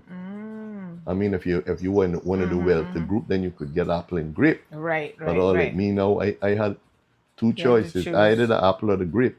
And I would take the apple because I was bigger. In those days, them apples were big and red and juicy. Oh, wow. Yes. And I used to take a piece of cloth. When they eat all this, I still got mine for the last. Oh, my gosh. And keep that. And those guys, like Jesse and, well, you know, the Gorins, well, they were big builders in that time. So they had a few dollars. They would give their son money and they could go and buy the fire rockets and the crackers and stuff like that. I couldn't do that. I couldn't do that. So I would stand up, I would go up with them and they would help me like that. But Christmas, it was nice. Growing up, we were playing the love. We shared what we had. You know, we shared what we had. And people don't know where the Caymanians coming from. They don't know the Caymanian people. Because I respect everybody. They got people here, but they for themselves. Yeah. And, you know, they're saying, when you go to Rome, you do what the Romans do. People talking about, well, you all travel places and things. Yeah, but we respected where we went. We didn't try to take over. We were there for the same thing that they're here for, to make a living, better living, because Cayman never had nothing in that time. Exactly. So that's where we came from. Yeah. You know? Yeah. But my time that I like, that you asked me a while ago what I like, I like Venezuela and I like Brazil. Like Venezuela and I like Brazil. The culture, that's what I like, the culture, you know. It's like humble and, you know, they appreciate everything, you know. Yes. But the US is that, you know, they're different, you know, Americans are different. Even the Americans and Canadians are different. They're two different people, you know. But my whole life was music. I write every day. I write music every day. I got a whole pile of music, right? We can get to that here in just a little bit. So how did you become a police officer then? How did that happen? Well, I came home and I say kudos to Mr. Rudy Evans. Until today, I respect him very much. He looked out, and Mr. Roy Archer as well. They looked out for the Caymanian. Now, Mr. Archer was not a Caymanian, but he could be one. He wasn't a Caymanian at birth, but he was a Caymanian at heart. And between him and Mr. Rudy Evans, they said that they want Caymanians to join. So I didn't have no education. So I said, well, I go and try, but it was a miracle, I guess. And I went and I had to do a test. And I didn't pass the test. So when they came back, they said, you didn't pass the test, but you know what? You're a Caymanian and you need a job. and they took me on. I mean, I could read and write and figure, but I didn't have, Yes. And I worked there 1 year, and then they sent me over to Barbados. Sent us over to Barbados to train a crowd of us. Because at that time, that's where the training school was in Barbados. I spent 6 months there training, and we came back here. Then I worked a couple of years in the police force, and then I was transferred up at the airport. Mr. Rudy Evans started the security what you see there today. Yes. It was him, started it. We were police then, but he just wanted a certain amount to protect the airport because there was no protection. So it was me, and he sent several other police officers. Louis Berry was one. Remember him? And then they had some other man that they didn't go on. And it was like 7 of us. And we done that. And then after that, Mr. Carter Solomon was retiring from the courts at the bailiff. And I used to do bailiff part-time when I was in the force. So he was retiring, and they passed it over to me. They didn't have them called marshals then. They were just called bailiffs. It was in my time that the marshal name came up. I worked with Judge Moody, Judge Crippling Douglas. I worked with several other judges. I worked there when Mr. Smelly was the prosecutor. Worked there in that time. And David Rich was the prosecutor in that time as well. So I was there all during that time. Yeah. Judge Moody, Mr. Hercules. Yeah, Judge Moody, Mr. Hercules, Crippling Douglas, and the Chief Justice there now. Her father, what's her name now? Miss Margaret Ramsey Hale. Miss Ramsey Hale, her father. Oh yeah. I worked with him too. Yeah, he was a judge. Wow. Worked with them. So I worked there 7 years. Right. Okay. So let's talk about your first love then, music. I see you have a guitar behind you. You can play any little thing for us? I got two guitars. There's 2 of them back there? I got this one. This is the acoustic. Yes. That's the electric one. That's my amplifier there. Okay. And I got lots of music. Like I said, I played in lots of bands. I remember with Lamy, because I respect Lamy so much. He grew up right there in town. And when I used to go in the evening to practice, Lamy used to be with a little short pants with one little box guitar. And he would call me and say, George, show me something. And I taught a lot of people music, but nobody recognized beside Lamy. I was surprised because Lamy is so humble, and I respect him a lot. He's an excellent musician. He can go anywhere in the world and perform. And he would call me. He said, George, show me something, man, because those days I started playing bass guitar. I would play bass guitar. I played bass guitar like for 13 or 14 years before I switched over to guitar. Okay. And the first song Lamy learned, and he would tell you that's what I like about him, was Sloopy. Song, hang on, Sloopy, Sloopy, hang on. He learned that. I taught him that. And he was doing an interview with this newspaper, this magazine, What's Hot. And one day I would pick it up, and I was reading, and they asked him where your music career started. And they said, George Letley. I had to call him and say, Lamy, man, I didn't even know you remembered that. He said, yeah. And he said, I still got a guitar that you sold me. And I don't know, I had so many guitars in my time. And I showed a lot of people, learned a lot of people to play. And that's good. But I mean, my name wasn't called, but I don't mind that. But I'm just putting a glamour there as a, a different person. But so then you gonna show us a little something today then? And then I'll make you hear some of my music. Okay. Me and Bowman Scott, we were police together. Yes. And then I used to play with his daddy. Sometimes I used to go to Cayman Brac, play with his daddy. Okay. Before he even started to play. Oh wow. And Bowman Scott is an excellent musician. Yes. Excellent. Yep. He got a hit. I do all of my recording with him. Yes. And the things that he do to record, I don't know how he do it. Mm. I would have to live another lifetime. He is excellent. Good musician. He's just like Lamy. And he actually played. They got a lot of musicians now using computerized music and say they're musicians, you know. Yeah. That's not musician. You can go and take your computer and make music too. Yeah, You but that'll actually make you a got play. musician. Yeah. Actually got to play. But just let me break off 1 minute and to music for government people. Yeah, I wrote a lot of music in my time, you know, and I played several places. This one is about the Mr. Jack. He used to be a governor here. Oh yeah.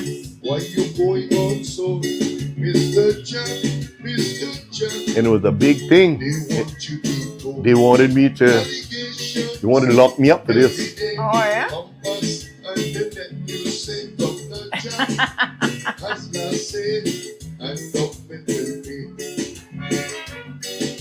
A lot of music I wrote. I sing a lot for funerals. Sing for weddings as well. And I sing in the church. So.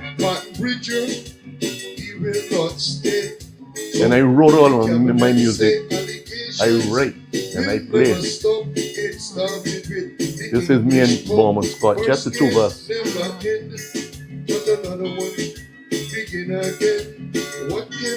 I got a lot of music. So he wasn't a very popular governor then if they wanted him to go. No. They didn't like him at all. Oh my God. That's it. Every man come to this land, overnight become a rich man. I hope Berman that he right with you. Preacher made a big mistake too when he arrested you, so you get 1 million too. I think Bowman probably got like that too. Got paid off like that too. Because I fought for Bowman to get it because he didn't do anything to be arrested, you know. But I read a lot of music now for the church as well. I got a lot of religious songs wrote, you know. I still write, you know, music away from the church, but I don't sing them. Okay. I give them to Bowman to sing. Yes. But I write some, you know, a lot. Yeah. But a lot of gospel music I have. In fact, I got 4 gospel albums. Me. Which radio came and played them. And the Rooster used to play them as well. When Woody was there, but they don't play them there anymore. But that's what I do. I spend my time writing. Most of the music. Let's turn it down a little bit so I want to make sure people can hear you. No problem. Yes.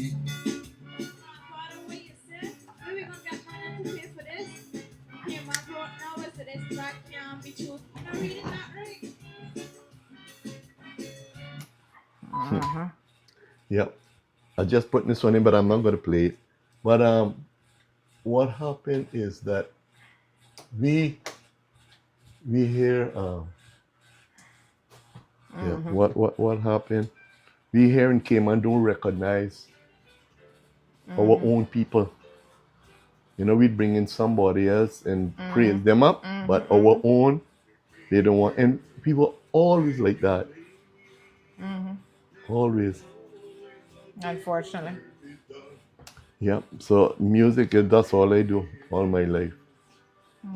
All of my musician friends, we all having an issue now, saying because of the electronic guitars, because the good musicians, they're not hardly playing anymore, even some in the Brac. And I have the same issue, but I got what they call the heavy gloves that I put on. It keeps behind because our fingers are going dead, and the doctor in the state told me it's because of the electricity that goes through the guitar strings that is causing that. Wow. Yeah. That's what they do. So your genre is country music. Country music, yeah. I love country music. I used to be in Nashville. I used to be in Texas. And I played a lot over there as well. I met a lot of artists, My favorite one, I got a problem with that. Nobody can remember my favorite one because I got a lot of favorites, but I got very close to Conway Twitty. I was in Twitty City in Nashville for quite a while, And he died in 93. And in 1992, he gave me his first guitar that he played. Wow. And I had it.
We'd bring in somebody else and praise them up, but our own, they don't want. And people always like that.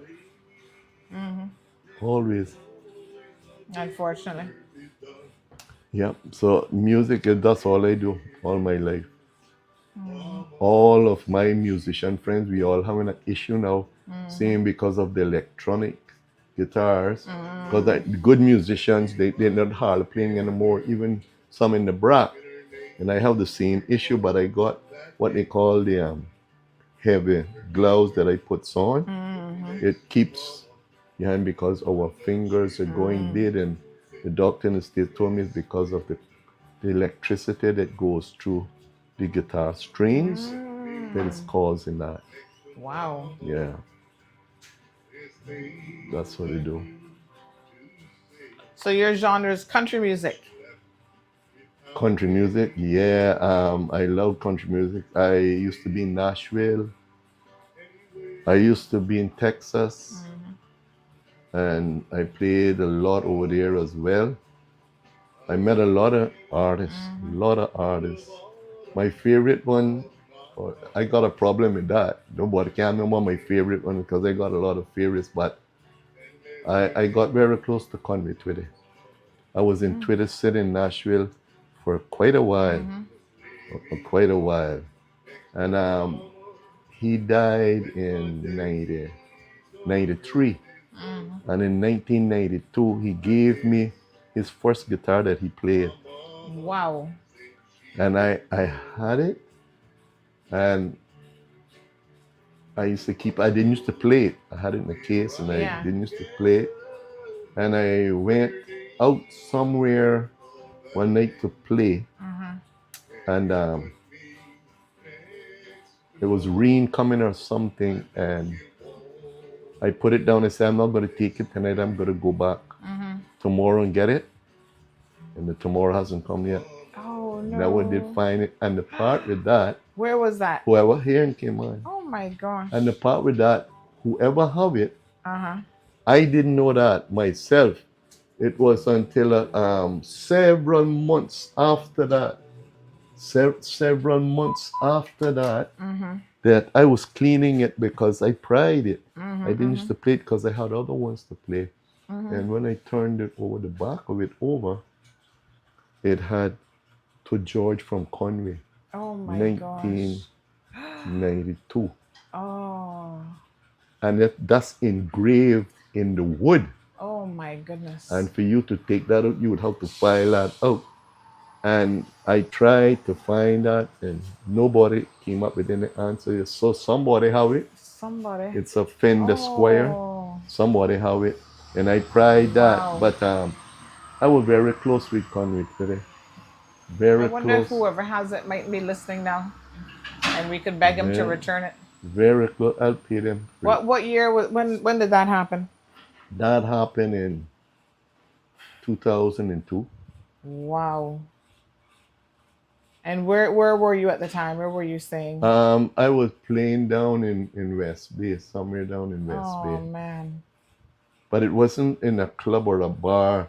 It was something private. It was a private thing we were playing. And somebody picked up your guitar. And it was raining bad. And I didn't want to get wet. Yeah. So I said, I'll come back to get it.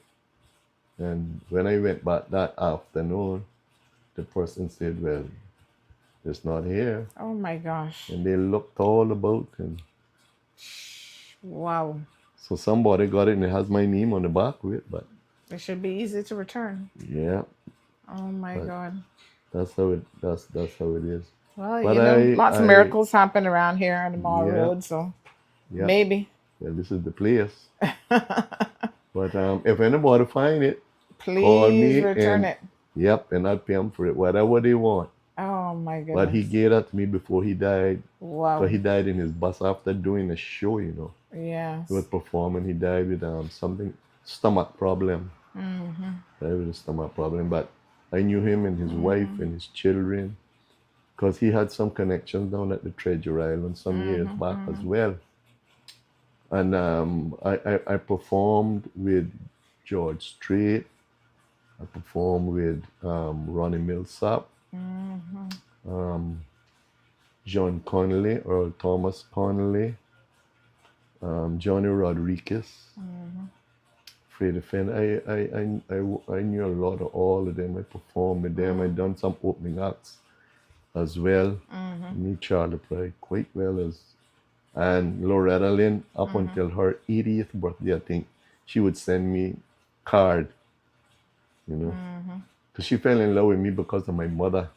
My mother was named Lynn. Okay. So she was nice, Yes, and beautiful. I'm a country music fanatic. Yes.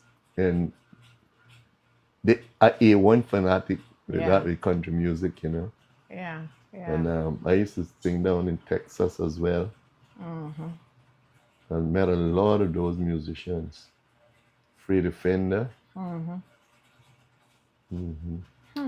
Lots of musicians. Minnie Pearl, you heard about her? No, I'm not Well, familiar. she was a lady that she used to do shows. She didn't used to sing, but she used to buy a lot of hats. Oh. And she used to keep the tag on the hats of the price that she paid for them. Oh my gosh. That was her stage signature thing. Yeah. Okay. And then I visited Ronnie Millsap house. He's blind. And he's telling me, do you like the color my wall? Because he had at that time he had a wall and it was painted red and trimmed black. He said, yeah, I painted it myself. But he plays the piano, And we did an opening act here for him at the Lion Center. And I was playing with Cayman Edition, then myself, Fred Sambula, and different ones. That was a good band as well. They had about 10 of us in that band. Yeah, we were very good. And we done Lost in the 50s tonight. I done, and I sang it. And Ronnie Millsap said, when we went backstage, he said, "You want to go to Nashville and do that for me?" Wow. You know? But that was a good band we had. And if you get a chance, you listen to that song, Lost in the 50s Tonight by Ronnie Millsap. And the saxophone player, he was from Belize, that was in the band with us. He died now. He was the police as well. And when he blew that solo for that song that night at the Lions Center, Ronnie Millsap said, "It is done better than the original," which my guy did, man. And he used to drink white rum, you know. Because it was like Fred Sambula, you know Eric Smith? Eric Smith was a singer in the band as well. And the other saxophone player, he died. And the trombone player, he died. He was from Belize as well. We had a good band, Cayman Edition. And Ronnie Millsap loved that. And I sung that that night for him. But I had a dream to stay in Nashville because I loved country music, and I wanted to see if I could make it in Nashville. But when I got there, I got a surprise because I did a song, and when I came back, I wrote about it because I went from Miami to Texas on a Greyhound bus. Oh. And I wrote the song, and when I came back, I recorded it with Chaplin Barrett, 4-5 record. Wow. And I still got a 4-5 record today. Wow. Yep.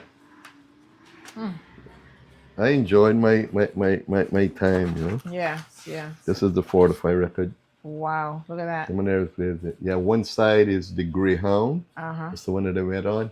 And the other one is the Numbers Game. Aye. A 4-5 record. I ain't got nothing to play it on now. I ain't got nothing to play it on. You don't have anything to play it on? Oh my gosh. Nope, nothing at all to play it on. Wow. That's truly something. Yep. Wow.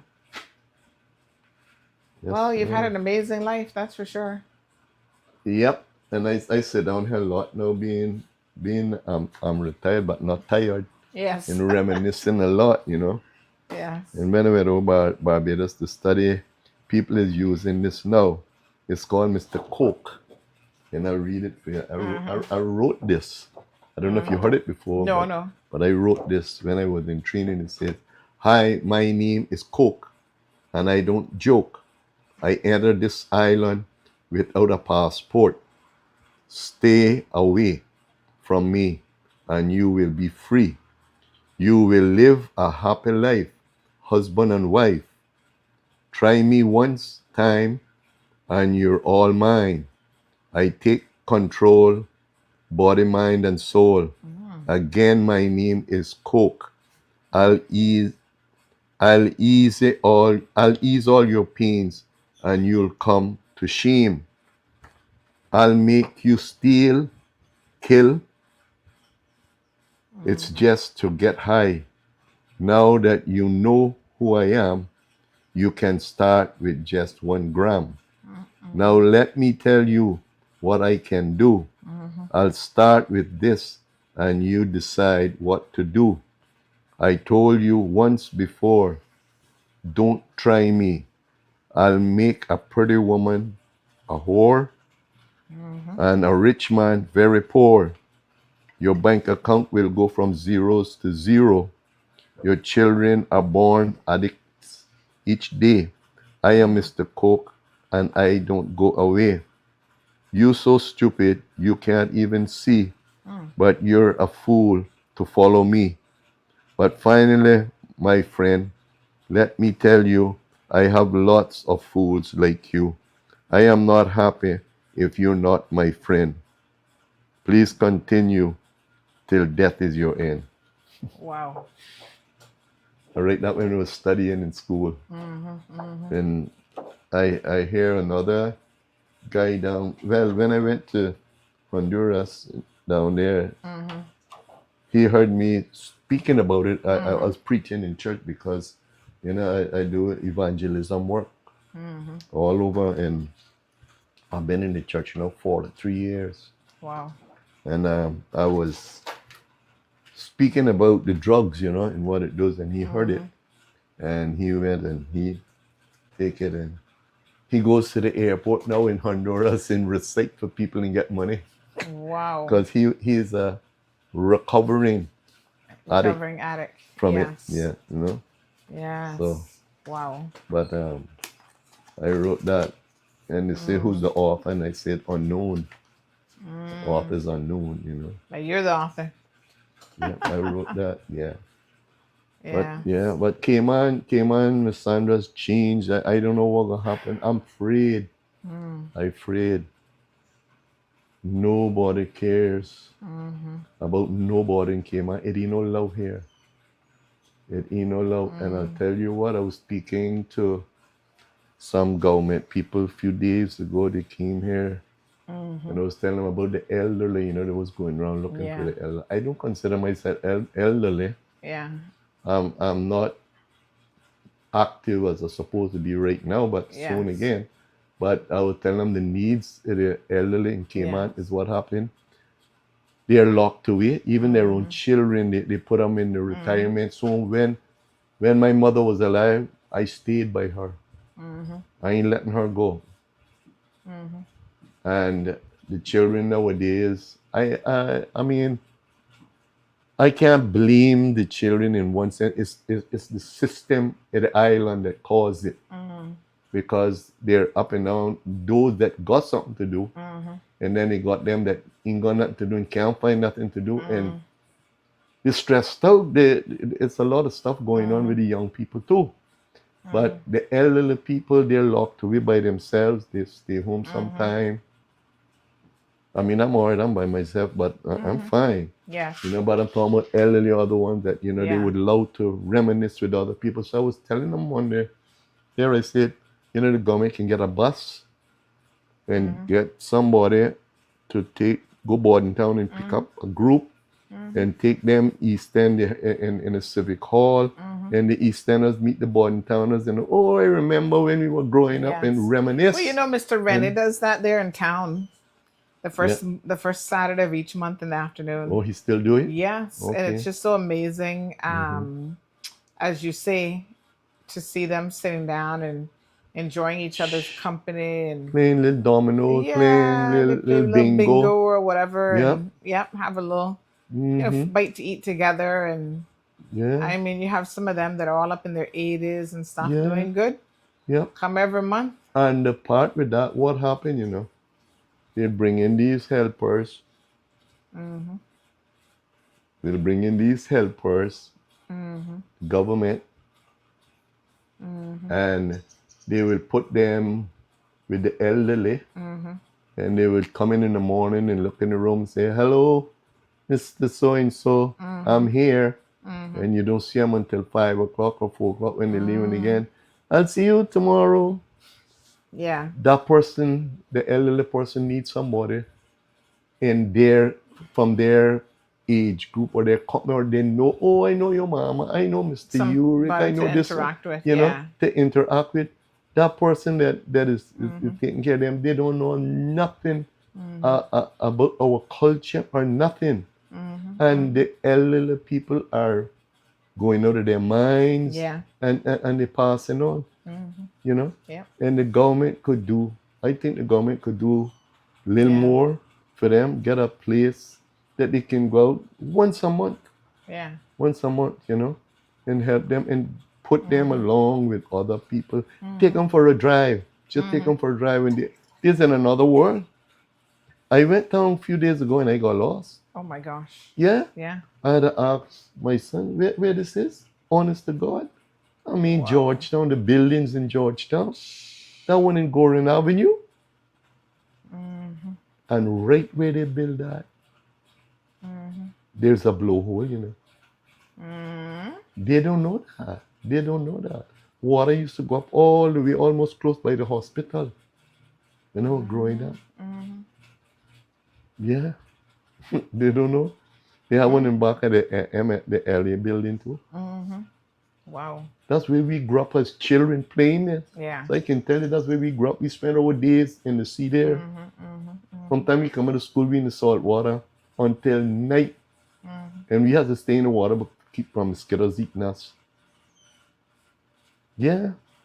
And the buildings are gone. I don't know. I really think in West Bay Road, I can't go there at all. That's Florida for me. Even several years ago when it's a dry taxi, I would take the tourists out, and when we pass in Kentucky, they say, "Oh, you got Kentucky too? Oh, you got Burger King too? Oh, we left that back home." I thought we were coming to an island that we could see island life. But you tell that to these officials, they say, "No, we gotta have Burger King, we gotta have KFC, we gotta have this." And the tourists say they leave that back home, they won't see what we got to offer. You know? It's sad. I don't know where Cayman is going. I have no idea. Very sad. And another thing, the young people not learning from the elderly. They got Caymanian girls that can't cook. That wasn't when I was growing up. Yes. I can cook. I can cook. I can sew. You know, when I was in training in Barbados, I used to make good money. I mean, we were getting paid from here. Yes. But then we were getting the change over there too from the government, you know, through Barbados. But when them guys going out to have fun on the weekend, I would do their shoes. I would iron their shirts for them.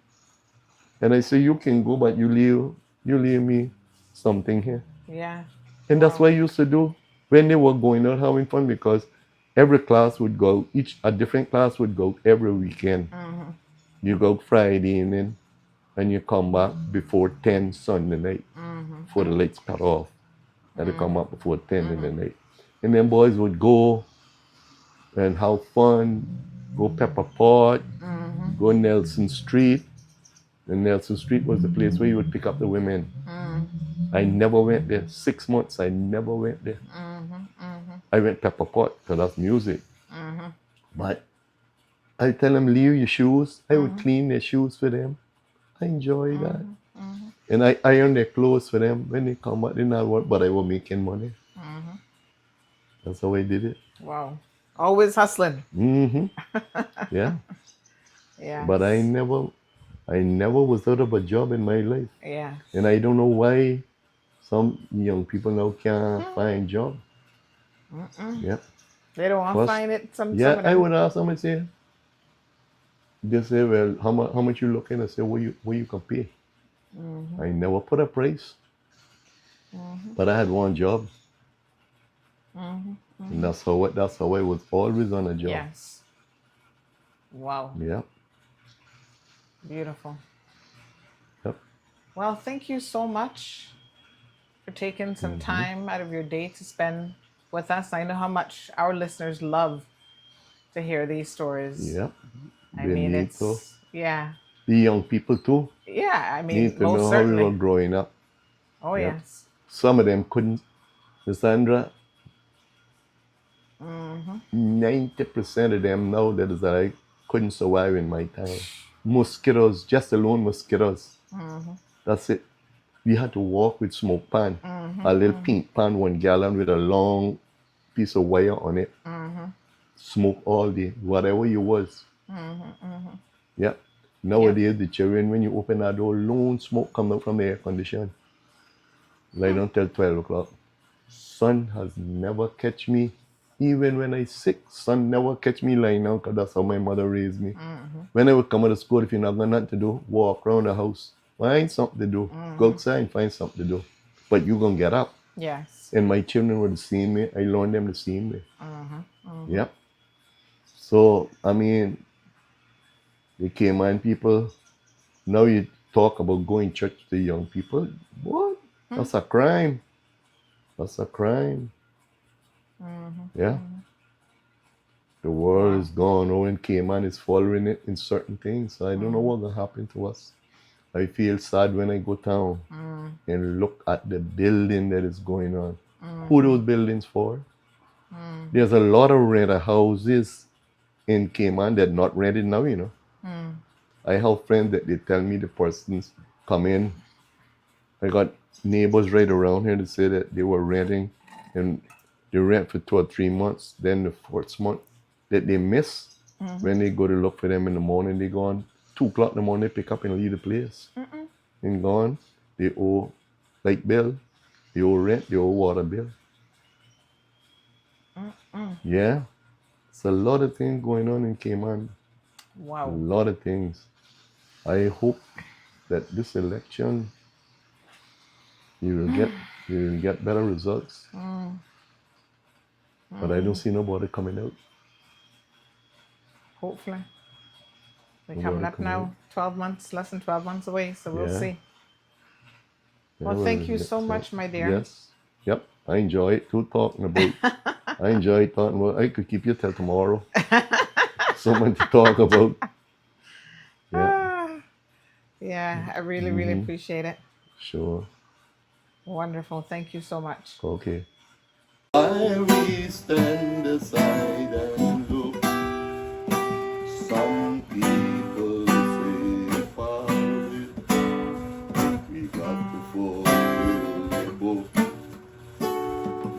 Want you help to sing the songs of freedom is all I ever had. Redemption song. Emancipate yourself from mental slavery. None but ourselves can free our mind. Have no thought of atomic energy. We can stop the time. Won't you help to sing?